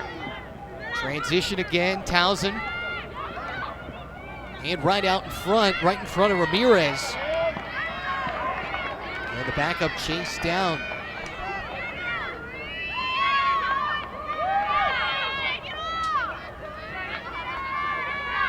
Elon possession, nice hustle by the Phoenix.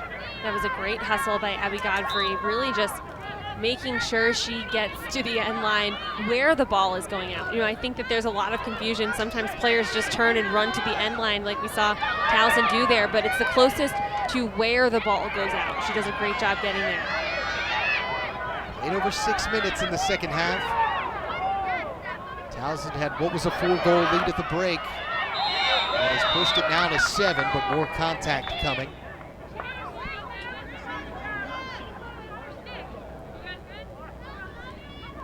Asher to the ground with Durante.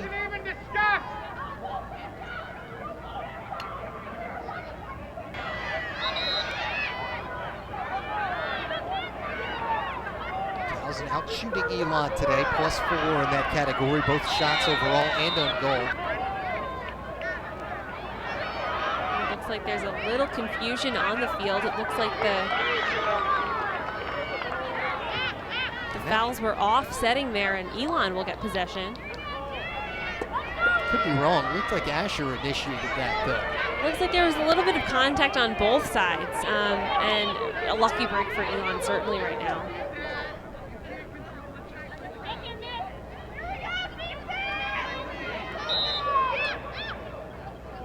Godfrey sends it down low. That one off of the post, right off the pipe from Scanlon.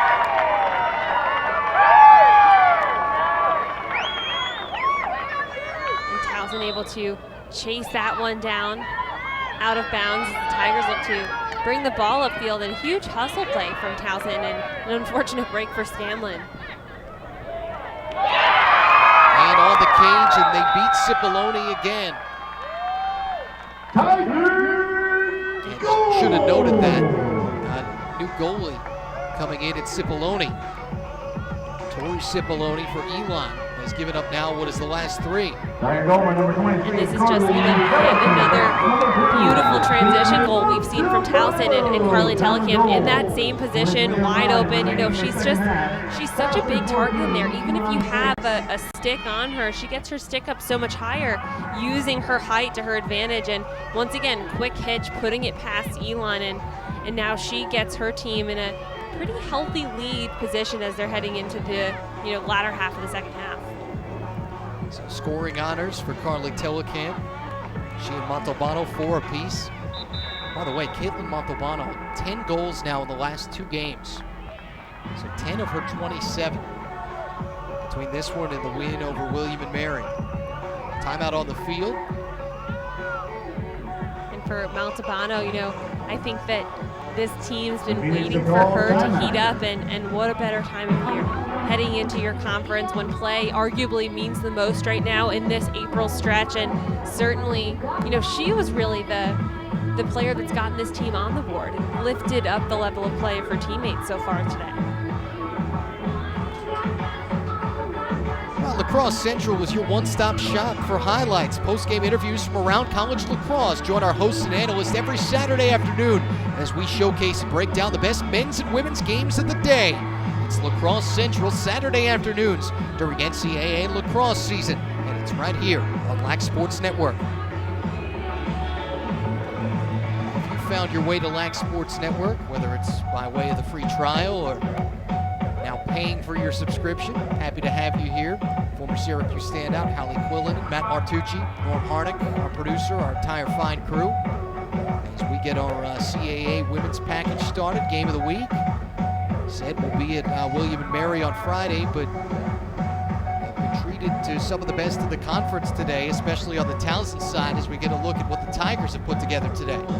And really, Towson, you've just seen the momentum of its offense clicking throughout this game and really culminating in the second half. You have multiple players with hat tricks, just as you mentioned, a lot of different hats out there. And if you're Elon right now, I think that you just need to match the Towson energy. It's easy when you're kind of running away with the game and continuing to build your lead to have a lot of energy. I think Elon needs to get out there, continue to attack the way that they were in the first half, kind of continue to attack, limit the fouls, and really just match the energy out there. At what point, I guess if you're Elon, if you're Coach Hexter, does this become more of a teaching moment for some of your younger kids? You know, at what point does it maybe get out of hand, if it does, where you're just focusing on, making sure that obviously that your younger players, understand what's going on out there? I think that you can certainly learn a lot from a win. In my experience, you learn a lot more from losing. So these little, not even the end result, but the little battles on the field, picking up the fouls, making sure you're playing a little bit smarter, picking up the draw control numbers, which I think that Elon's done a great job in the second half, and certainly picking up the forcing offensively and playing a little bit cleaner and smarter back there. This one lost by Towson. Contact, though, from Elon.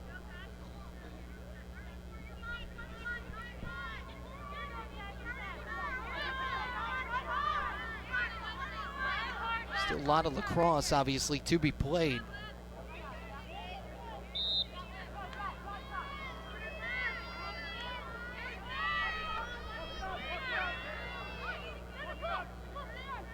Benson with the 8-goal lead. We could afford to be a little bit more aggressive, coming all the way out of the cage. And I like, I really like the way that Towson, Elon is not pressuring in transition. They're kind of getting back and making sure they're getting those doubles right before the 30-meter. So I like the poise that Benson and her defensive crew have had throughout this game, really taking their time to getting a good clear. Telekamp right off the pipe. That one pinged off the left side. And Fernandez able to initiate the clear. And Telekamp, up until that shot, was shooting 100% on the day. She's still 100% on goal as that shot reset the shot clock there.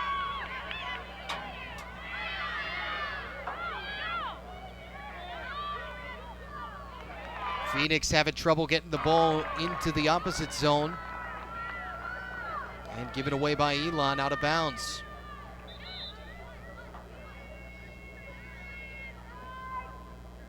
So credit the Tigers with what would be their 6th caused turnover of the afternoon. And really, Towson, you look at the bodies on the field, they are swarming this Elon team. They're up 14-6, and they're not taking their pedal off the gas in terms of the pressure that they're putting on Elon and really forcing that errant pass there.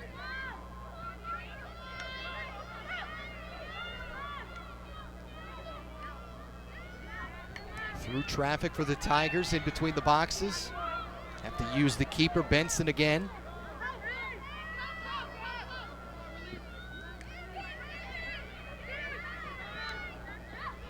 And obviously you're up by 8. You don't want to become passive with the ball, but you can become a heck of a lot more possession oriented if you're Towson now. And I think Towson, right now, able to back up that errant pass. Great hustle by Samanti, but I think Towson, they still want to work out the kinks of their offense. I think that they right now are coming off a Friday night win and really just continuing to build momentum, and I just like the balance that they're showing right now, and I don't know, I think they're still going to work for it today. Already matched their entire goal total for the win over William and Mary. And it's a team in the Tigers that do have a pair of 20-plus goal games this year, 4th time in program history that they've had 2 or more of those in a single season. So today could potentially be, if they keep going the way they're going, maybe another one of them. And I think their performance so far has just been such a big statement. Elon has 2 top 20 wins to its name. Elon is a team that is receiving votes. They're ranked in the media poll, receiving votes in that IWLCA coaches poll. So this is a big quality win if Towson can continue to ride this out. any team that's able to come off the field with a top 20 win continues to put itself in great contention for NCAA at-large opportunities and NCAA seeding. I'll mention that the Tigers will head to Hofstra next week in a matchup with Drexel. Actually, a nice little 3-game homestand for Elon coming up. They'll get a Friday night matchup with Drexel before Delaware next Sunday. And Elon, it's 2 road contests this weekend at the 2 top teams in the CAA. Definitely a tough swing for them. They'll like to get back home. I think most teams, it's safe to say, you prefer playing at home, kind of keeping your routine throughout the day and having that home field advantage. Bouncer ends up deflected for the Tigers. Gillingham, second chance opportunity. Briefly out of the stick of Solmonte. A dangerous pass back to X. Brookhart out in front and give her the assist. 15 for the day for Towson. And if you look at the way that play set up, Solmonte doing a great job knowing that she doesn't have the 1v1. She knocks it down to Brookhart and quick, almost immediate out of Brookhart's 6. She sees Montalbano wide open and she gets it there. And almost, the ball is moving so quickly that the Elon defense just can't adjust there. Just beautiful ball movement by Towson there. Game honors continue for Montalbano, her 5th one of the day on 6 shots to go with an assist. Montalbano right there. I've said it so often this broadcast, when you have a shot right there on the crease, there's not a defender in front of you, you often want to rush it, but just showing a lot of poise, putting a great hitch in there, burying her shot low, making sure that ball goes in the back of the net. Where did you like to set up when you played? I'm a lefty, so I like setting up on that left wing, on that left side of the crease. I think that's where I was so often because there are so few lefties on a team. But certainly, I've been victim to the rushed shot on the crease. So when I see players doing it well and taking the time, it's just nice to watch. Yeah, you appreciate it. I have a confession to make. 2 lefties in a broadcast booth. That's I think that may be a first. Any event I think I've ever done.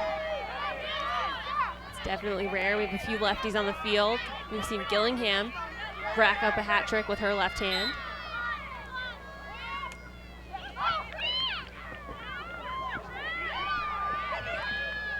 Phoenix trying to dig their way out of what's a 9-goal hole as we creep a little closer to the halfway point of the second half. Towson doing a great job there, causing a turnover. I think there was a little bit of surprise in the stick of Maddie Tribby that she knocked that pass down in. And Towson doing a great job reversing the field to get the ball over the 30 as they look to attack now. Gillingham feeding down low, contact with Solmonte. Space violation on the Phoenix.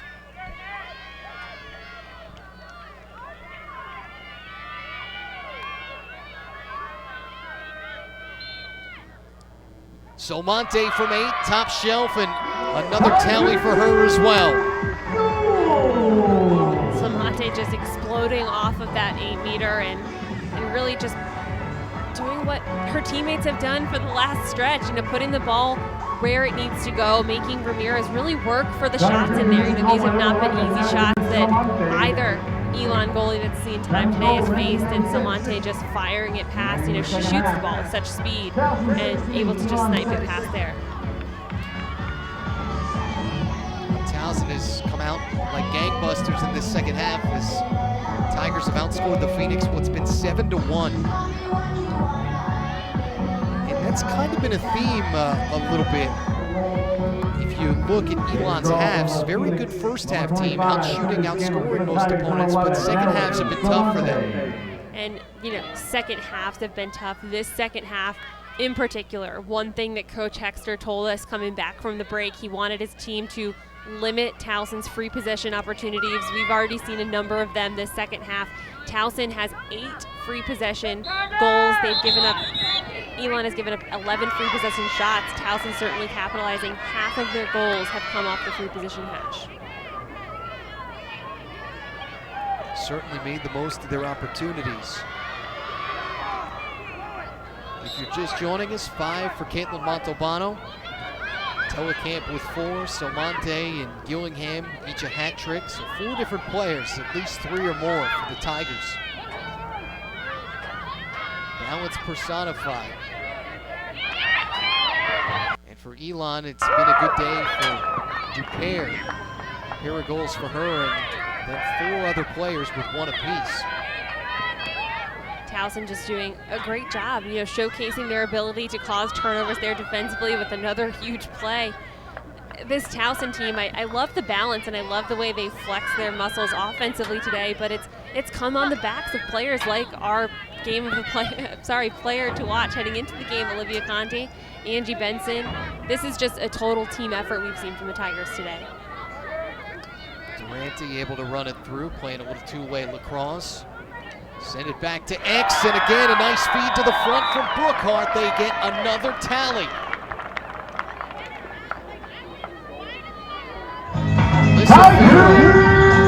Nugget on the board for the first time.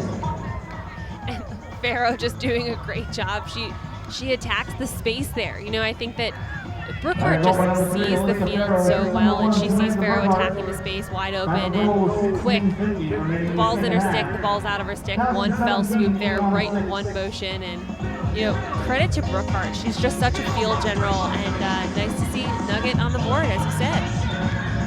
5th assist of the day for Brookhart. For Farrow, what is her 12th goal of the year? And what is 35 shots for her? Kylie Keating checking into the game for Angie Benson, and should Benson not return to the game, she can certainly keep her head held high with the performance she's put together today. 4 crucial saves and just really the calming presence for this team in a lot of their clearing game too. Good day for Benson.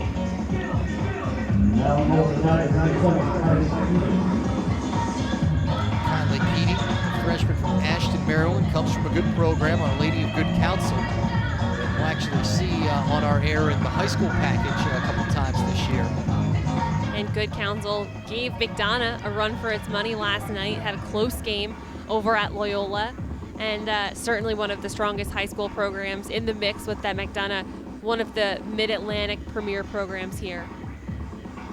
Yeah, certainly marvel and what Chris Robinson has been able to do down there with that McDonough program. Been tested a few times, but dynasty continues down there. That was a team heading into this year, 155 straight wins for a high school program, one of the most decorated streaks of all time in high school sports, college sports, certainly the sport of lacrosse. And the players that he's produced, they've gone on to do some great things in college, namely Taylor Cummings, Megan Whittle. A lot of his players make their way to College Park, but certainly a lot of the premier Division I programs around the country as well.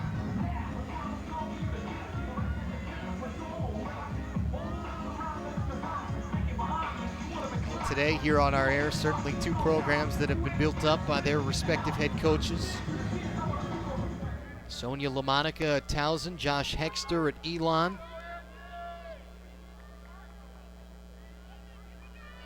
Of course, Coach LaMonica in her position a little bit longer, about 3 more seasons.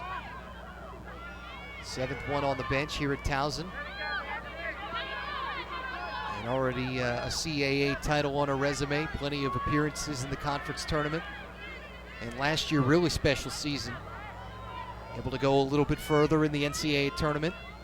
And I think this is, both of these teams, Towson in particular.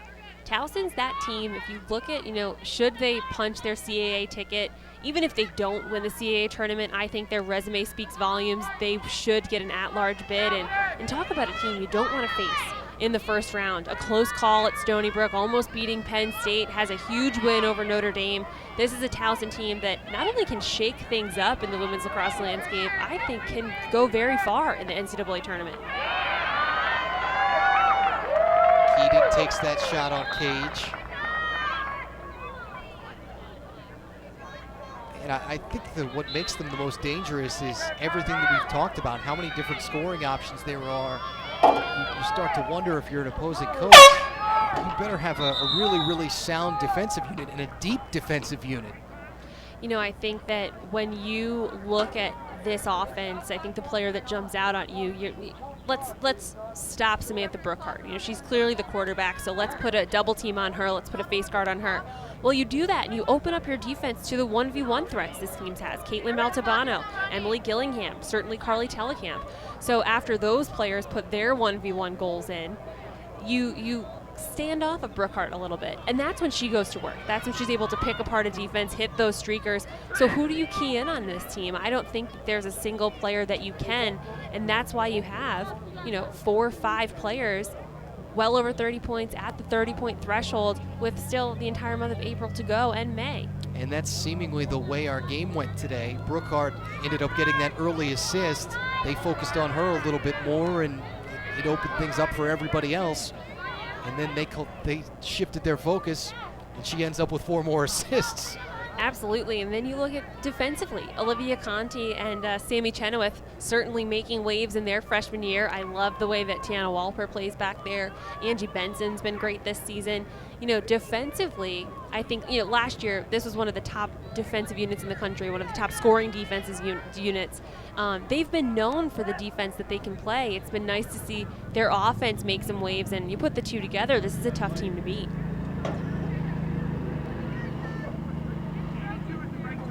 Waiting for an explanation. Some of the Elon folks have made their way up from the great state of North Carolina.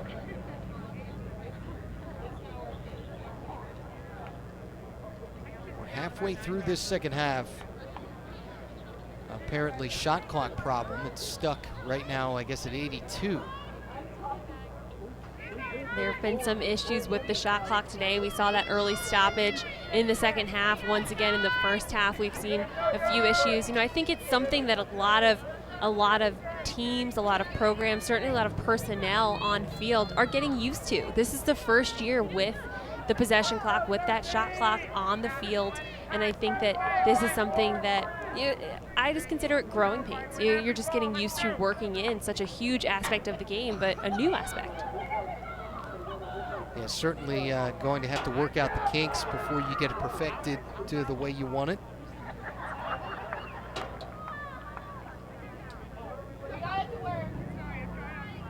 And one of those things that, doesn't come without error, obviously, the first time that you put it into practice. I think that so many people were getting used to this clock this year, fans, personnel, referees, players, every aspect of the game changes with this clock. The players had the beauty of playing with it all fall, getting used to it.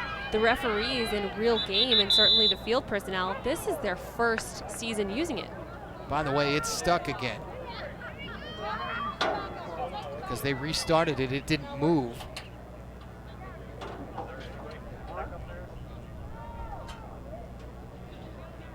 Producer Norm Harnick just suggested that maybe they use his iPhone to time the shot clock. I guess they could do that. It might be confusing for several dozen folks that are in the stands today. Looks like they're just going to use this time as a timeout as the players have cleared the field, head into their respective benches, get some water, and group up. And definitely something they're trying to figure out on the sideline. They need that clock. That's the clock the players turn to see how much time they have left in their offensive sets before they have to get a shot off. So I think that working out the kinks, certainly you want to use the iPhone, but they need to have that big target in the end zone there. Maybe he's on to something, the Lacrosse shot clock app. You can follow it home up in the stands, wherever you may be. I don't know. Former Syracuse standout Hallie Quillen and Matt Martucci. And an 11-goal lead for Towson, what we have been treated to today. Elon held to just 1 second half score. And the Tigers 8 in the first 15 minutes and 19 seconds of this second half. As our officiating crew continues to try and sort out this clock. Beautiful day, though, to see a college lacrosse game. Actually looked up in the stands and noticed some of the folks from Elon wearing sweatshirts. It's not that kind. It's a nice day outside. It's a nice day, especially for myself coming down from Boston. This is summer weather right now. Yeah, it's great. Well, about halfway to go in terms of this one with Towson up by 11. We'll step aside when we come back. Hopefully the shot clock all sorted out on Lac Sports Network. For all the day's lacrosse news and highlights, be sure to check out Lacrosse Now. From up-to-the-minute breaking news to interviews with the sport's top players and coaches. Catch it daily at 5 p.m. and 9 p.m. Eastern on Lac Sports Network. It's all access. Only on Lac Sports Network. Hawks on 3, 1, 2, 3. An exclusive Major League Lacrosse presentation. Relive the journey to glory of the all-time greats as we take you into the huddle and onto the sideline during the 2005 MLL playoffs. A journey highlighted by the crowning of what many have called the greatest team to have ever played. MLL The Show, only on LSN. It's all access. Tune in to Lacrosse Now Face-Off as LSN analysts go toe-to-toe, debating and dissecting the biggest stories in the game. It's the hottest takes on the sport's hottest topics. Lacrosse Now Face-Off, Thursday through Monday on Lac Sports Network. The Outlaw season is over. The champs will not get a chance to defend their title in the postseason. John Grant Jr. no longer a member of the Denver Outlaws. What the hell, you know? I don't know if I can say that on camera, but what the hell? Back-to-back weeks now that Denver surrendered 20-plus goals, and they will have to clean things up if they want to turn this season around. Gone into a locker room at 2-6. You're almost thinking that the season's over. This could be the beginning of something pretty special for the Denver Outlaws. The Denver Outlaws have closed out the regular season with 6 straight wins. Long shoots, he scores! Outlaw scores for Denver! And that's it!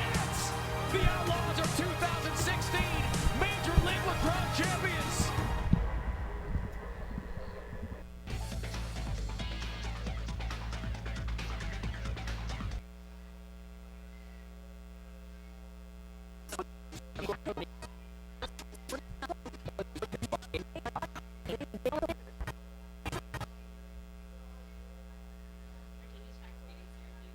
Are there, wait, women?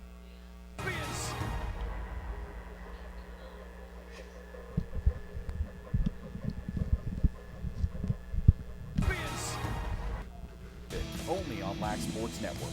It's all access.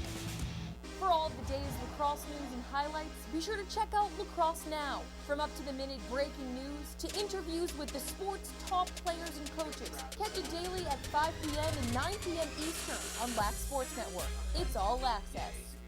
Gone into a locker room at 2-6. You're almost thinking that the season's over. Back-to-back weeks now that Denver surrendered 20-plus goals, and they will have to clean things up if they want to turn this season around. I didn't think we were going to really get to the playoffs. No one thought we would make it to the championship. This could be the beginning of something pretty special for the Denver Outlaws. And that's it! For the second time in 3 years, Denver does it! Now back at United Stadium, still an 11-goal lead for Towson. Still 14 minutes and change up on the clock, and still shot clock issues. They're still working on trying to get this back to normal. Shot clock has actually returned to 90 seconds, but that hasn't been the issue. It's been getting it to actually work when it starts up again.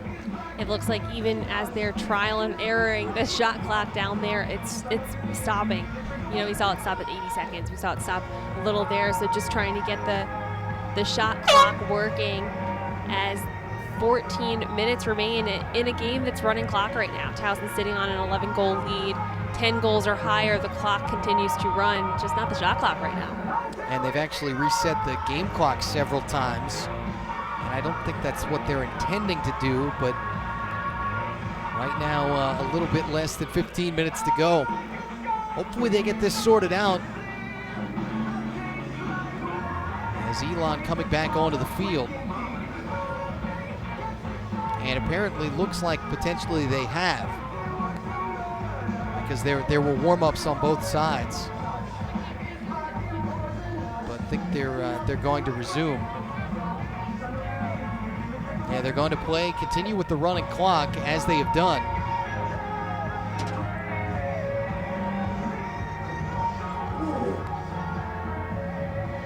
14:34, what they now have on the game clock. Shot clock back to 90, but let's see what happens when it actually starts up. And it looks like on the sideline here, closest to the booth, they've brought in a clock manually that they might be working with on the sideline. Well, that's good, because otherwise I was going to have you silently count when you weren't talking. In addition to your color analysis, we were going to add another duty to your job. I would be more than happy to. Unfortunately, should that be the clock they're utilizing, we can't see it from this angle right now. So yeah, that would be tough. This could be a guessing game.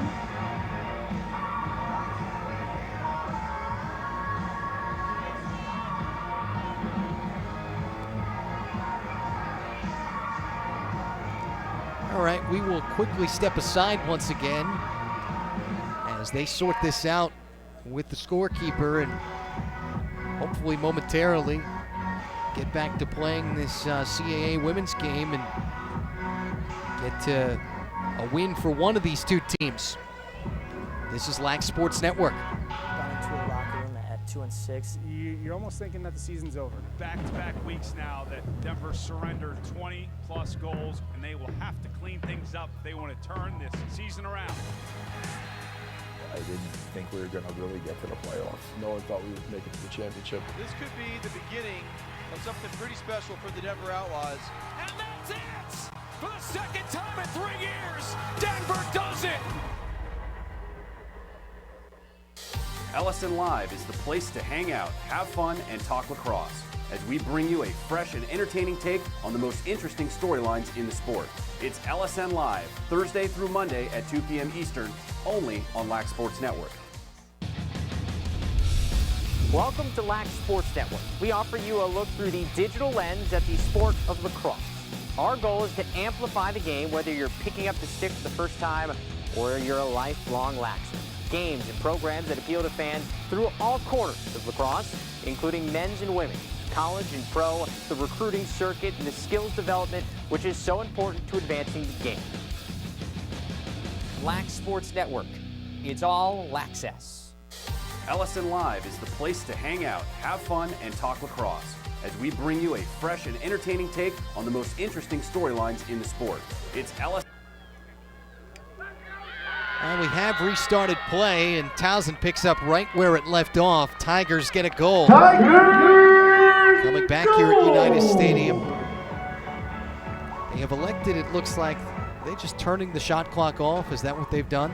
I think they've turned the shot clock off at both ends of the field, and they're utilizing a larger clock at half field. Actually on field, it's being manually handled down there. So instead of having the clock kind of on your offensive end, you need to look at midfield and see how much time you have there to attack.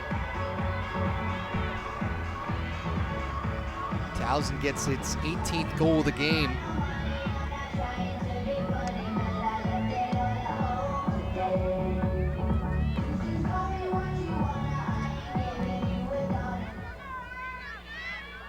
And back to the draw control circle.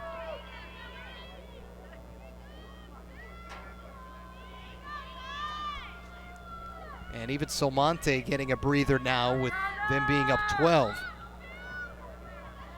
Shelby Scanlon taking it for Elon.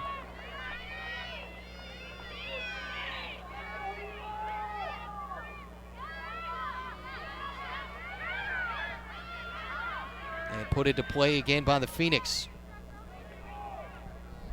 Down to our final 13 minutes. After Solmonte got the goal, what was her fourth one of the game. Four different players with at least a hat trick for Towson. And Towson still not letting up defensively, still choosing to play D in that backer zone, sending a lot of pressure to the Elon offense. Scanlon off the spin. And the roll dodge. And violation shooting space on the Tigers.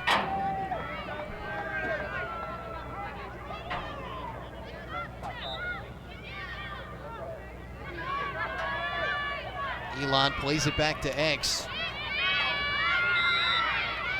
And trying to move Asher to the middle of that zone. Now, because of the deficit, running clock, what's going on now. And as we said, shot clock off, at least on the field, on the actual apparatus, but keeping it on field. And Elon still a good amount of time to work there offensively, and Towson not relenting as Olivia Conti comes up with the caused turnover. Yeah, like I had said, I think earlier in the half, more of kind of a teaching game at this point if you're Coach Hexter. I definitely think so. I think that a lot of lessons can be learned in both of these games. You know, back-to-back losses, you know, to JMU, should this ride out to Towson. A lot you can learn, and I think a lot of time to get the wheels in motion and rebound well before, you know, the latter half of your CAA slate and the CAA tournament. Keating executing the clear for Towson. Come toward inside of 11 minutes to go. On the run out, Tigers into the zone. Violation on the Phoenix. And a great shooting space draw here by Maddie Tribby.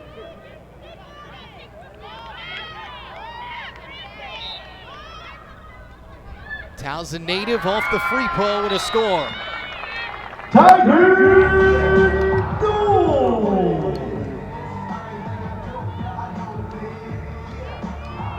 Looking for the last goal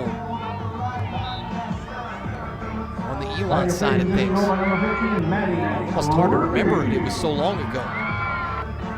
It's certainly been, you know, Towson, I think those last two goals in the second half set the Tigers into motion for this half. You know, this Towson team just so balanced as we're seeing some new players check in and out of the game, and Maddie Tribby getting her first goal of the game, a player that's done a lot of work in the midfield and on the defensive end of the field today. Yeah, it was Cooper at 26:08. That was the last time that Elon was on the board, J.C. Cooper. And we had talked about it right at the end of that half. Was that going to be one of those points that, you know, you looked back on and said, this is where the tide turned? And certainly I think so. I think Towson really just rode that momentum into the second half. They've been dominating their possession game, and that Tribby goal, the 9th free possession goal. So they've definitely been working. They've been working for those shooting space calls, and they've handled themselves very well on the hash, shooting 9 for 12 so far today. Maddie Dickman, part of that second line midfield unit.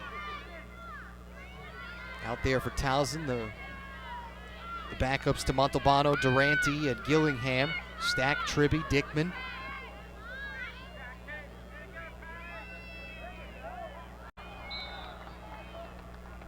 That was a good look by Montalbano, finding Brookhart streaking there, but unfortunately Brookhart not able to hit the goal, and since she's typically that last line there backing up shots, Elon able to get an easy backup there to get possession. And looks like, I believe they got Ramirez back out there, didn't they? Back out in goal.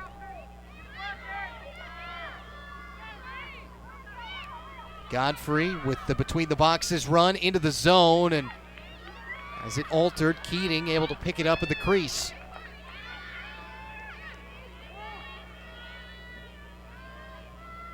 I think this is good on both sides too, because, you know, you get players outside of your normal rotation some minutes. Then maybe, you know, later in the year, heaven forbid, you have an injury or anything like that. You have players that, some of your reserves that are actually more seasoned maybe than they typically would be. And minutes against a strong opponent too. You know, I think that this Towson team, I mean, you look at what Angie Benson was able to do today. She's the starting goalkeeper. Keating has come in and she's stopping 100% back there. You know, I think that this is a huge opportunity for, just as you mentioned, different players to get an opportunity, but also get some confidence too. It certainly does build that. Towson way up, coming towards 7 minutes to go in the second half. Tigers, the beneficiary, by the way, of having already played 2 of their CAA games, so they don't have to do the Friday, Sunday next weekend. They just get the full week, the complement of this week, to prepare for Hofstra for their road trip for next Sunday.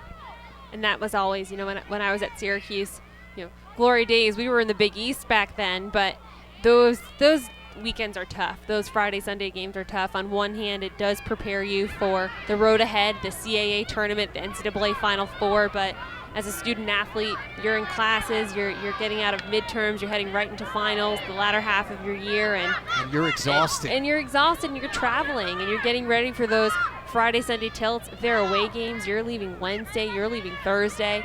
So it's certainly nice to, not have to travel and have those Saturday swings too. Elon coming up with, as we mentioned, another Friday, Sunday.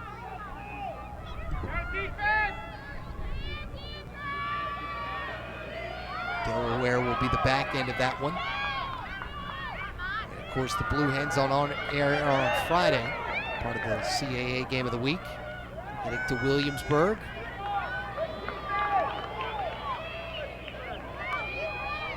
Phoenix, as we said, have not found the back of the net in about 20 minutes. Keating alters this one. And it will stay that way, at least temporarily. Sloan Kessler, part of that attack unit. Cami Lynch also out there.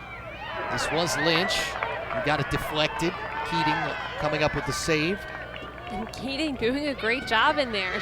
She's saving 100% on the day what she's seen. She's certainly seen a number of opportunities too, and just really reading the release there. Tigers play it back to X with most of their reserves there. And bring it outside of 12.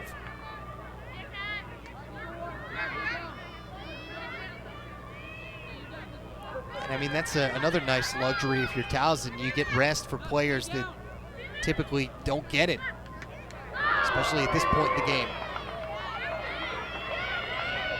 Taken back by the Phoenix again. Sinakori running it through the boxes. And now up ahead, Cowley. Nice feed to the middle of that zone, and there's the goal. First one since the 26-minute mark of this second half. And just a great job there for Elon. I think that Melissa Birdsell, she's the one that started the scoring for this Elon team. She gets them back on the board, their 7th goal of the game, and just great poise there. She finds herself open, fires it past there, and I think this is a huge confidence goal. Elon knows that they're able to still get goals in, still work their way, and nice to see Birdsell with her 2nd goal of the game there.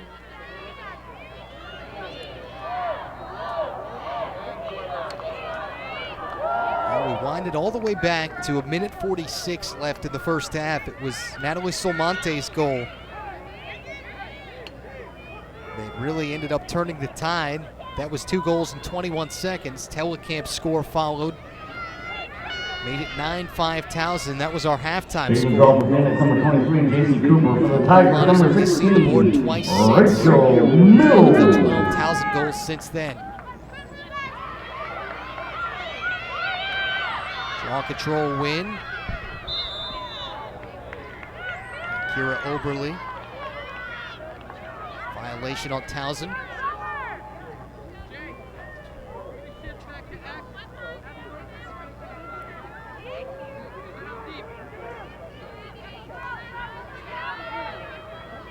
Well, at the end of the day, if you are Josh Hexter, we'll again ask you to put on your coach's hat.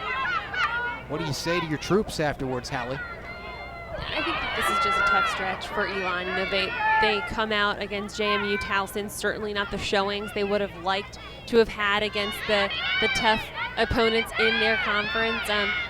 A long stretch ahead. I think that they need to make sure that this Elon team rather keeps their heads held high. They have a huge stretch ahead of them. They have quality wins. They have huge wins over Virginia Tech to bolster their at-large resume. They can't, can't not turn the corner. They need to finish strong in the CAA. They need to win games over teams like Delaware, like Hofstra. You know, they need to get those wins and make sure that they continue to ride this out. Cooper, who has one of the 2 second-half tallies, able to back it out just outside of 12. And an errant pass and out of bounds. Turnover for the Phoenix. Well, for as much as we've talked about Towson's offense, I feel like, you know, the opening to the broadcast, we focused on the defense. Maybe we haven't given the Tigers defensive unit, though, enough credit today, because this is an Elon team coming in, averaged about 11 a game in terms of goals. Oh, I think Towson's done a great job. They've done a great job riding as Elon attempts to transition the ball upfield. And their zone, I mean, they just do a good job of getting out and putting pressure there. You know, it takes a very strong offensive team, poised, veteran offensive team to handle the pressure that a zone can throw at them. And credit to Towson today. They got out, they forced Elon to make passes they didn't want to make, to put them in positions they didn't want to be in. And when the ball was on the turf, they came up with the 50-50 battles. And now have their team in position about a minute away from what will be their 9th win of the year and their 2nd one in conference.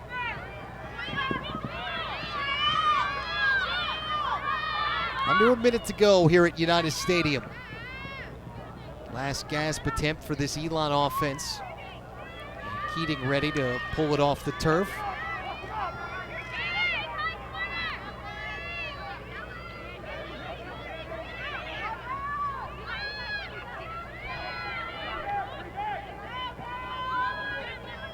Towson just comfortable to wind out the clock. Well, it's been an impressive day for the Tigers all the way around. 4 players combining for 16 of the Tigers' 19. Led by Montalbano's 5 goals.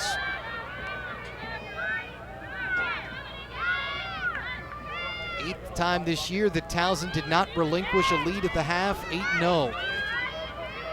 And in fact, walking into the break. And the Tigers, after a huge offensive day, huge all-around game, will walk away with this one, a 12-goal victory for Sonia LaMonica's Tigers to go to 9-4 and 2-1 in conference play. Elon drops to 8-5 and 0-2 in the CAA. And Towson coming off with a huge win over Elon, 19-7. What's really impressive in this game is the monstrous offensive efforts. We have the Brookhart 6 assists as 4 players record a hat trick or higher. And if you're Sonia LaMonica, I don't think you could have asked more of the way that her team performed today. Yeah, certainly a lot to be happy with for the Tigers. They win by 12. Hallie and I will be back for post-game interviews and highlights. You're watching the CAA Women's Lacrosse Game of the Week here on Lac Sports Network. Be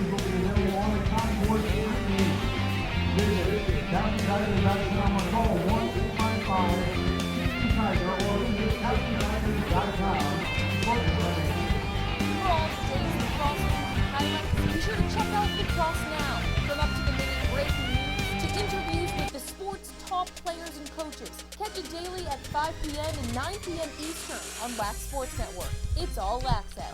Anyone, Montalbano maybe? Sports Network. 2. An exclusive Yep. Major League Lacrosse presentation. Relive the journey to glory of the all-time greats as we take you into the huddle and onto the sideline during the 2005 MLL playoffs. A journey highlighted by the crowning of what many have called the greatest team to have ever played. MLL The Show, only on LSN. We It's powered all through, I access. suppose. Tune in to Lacrosse Now Face-Off as LSN analysts go toe-to-toe, debating and dissecting the Powering biggest stories through in the the shot game. clock. It's the Yeah, I hottest did takes not. on the sport's hottest topics. No. Lacrosse Now Face-Off, Thursday through Monday on Lac Sports Network. The Outlaw season is over. The champs will not get a chance to defend their title in the postseason. John Grant Jr. no longer a member of the Denver Outlaws. What the hell, you know? I don't know if I can say it on camera, but what the hell? Back-to-back weeks now that Denver surrendered 20-plus goals, and they will have to clean things up if they want to turn this season around. Gone into a locker room at 2-6. You're almost thinking that the season's over. 5 goals. This could be the beginning Yeah, one assist. Pretty special for the Denver Outlaws. The Denver Outlaws have closed out the regular season with 6 straight wins. Long shoots, he scores! Elon scores for Denver! And that's it! The Outlaws are 2016 Major League Lacrosse champions!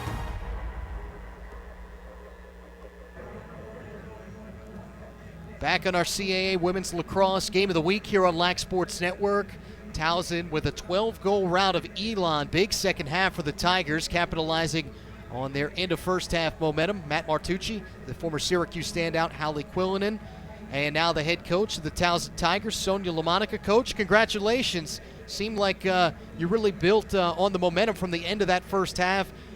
What did you say, I guess, to your kids during that break that maybe translated or carried over into the second? We knew in the first half, things were getting pretty physical out in the field, and, there was some discussion about really cleaning that up. So, we made a real point to make sure we stayed disciplined, composed. That was an emphasis coming out, just playing our game. But we knew we had to play another full 30 minutes, something that we've struggled with last couple games, playing through to the end of the game, kind of letting up a little bit. And we couldn't afford to do that here today because Elon's a great team, and I was never wanted to be comfortable. So. And Coach, your offense really exploded, hat tricks all around, but your defense was so poised defensively, coming out really wreaking havoc on that Elon offense. Certainly not to take away from your offense success, but your defense was flexing its muscles back there. What were you seeing that worked? They're playing so well as a team. We've got some outstanding defenders. Their on-ball skills. Olivia Conti is just an absolute beast. She's so aggressive, but physical, but controlled. She's just a great prototypical defender. But Tiana, Kelly, Michelle, all of those guys, Sammy, freshman, they all just did their part, and they were shifting well as a unit, and the middies that are in that defensive unit were shifting well, something that we talked a lot about, and making sure we closed the gaps and we just stayed disciplined. Well, Coach, no Friday, Sunday turnaround next week. You get the extra time, so enjoy it, getting to prep for Hofstra. Congratulations. Thank you. Sonia LaMonica, their 9th win of the year for the Tigers. And our Lac Sports Network player of the game is one Caitlin Montalbano, 5 goals to go along with an assist on 6 shots. Caitlin, Matt Martucci, Hallie Quillinan, what for you felt like it was working today to have the day that you in fact did? I think the whole offense just played really well together, and it was all like a team play. We had a lot of assisted goals, and it starts at the defense. Angie and Kylie were making great saves, and our defense was there for each other. One person makes the play, another gets the ground ball, and we work it up. And the attack just finished a lot today, and it was just great end to end. And Caitlin, 6 points today, 7 on Friday. You've been having a lot of success offensively. Are you getting the looks that you wanted, or what's going into this shooting technique we've been seeing? I think I'm just getting into a better flow of these past 2 games, and my teammates are really setting me up, and we're opening some gaps, and the opportunities are just there, and I'm just taking advantage of them. Well, you talk about connections, Caitlin. Samantha Brookhart, it seems like the two of you have a really good rapport. Seem to be very much in touch with the other person's next move. How long is it taken for that to develop between you two? It's me and Sam just have really good connections, and she always is putting the ball where I'm going to, giving me leading passes, and just not only me, everyone. She is a great feeder and a finisher as well, so I'm just really lucky to have her as a teammate. Lighter week for you. Go enjoy it and go celebrate with your teammates. Congratulations. Thank you. I appreciate it. Caitlin Montalbano, our Lac Sports Network player of the game. Her Towson Tigers now 9-4, 2-1 in the CAA. Elon will drop to 8-5 and 0-2 in conference play. That will do it for us here from Towson, Maryland, Johnny Unitas Stadium. For my broadcast partner, Hallie Quillinan, and our producer, Norm Harnick, our entire fine crew, Matt Martucci saying so long, and thank you for watching our CAA Women's Lacrosse Game of the Week. Coming up next, it's our CAA post-game show, live from the LSN Broadcast Center. Good afternoon. Have a great rest of the weekend, everybody.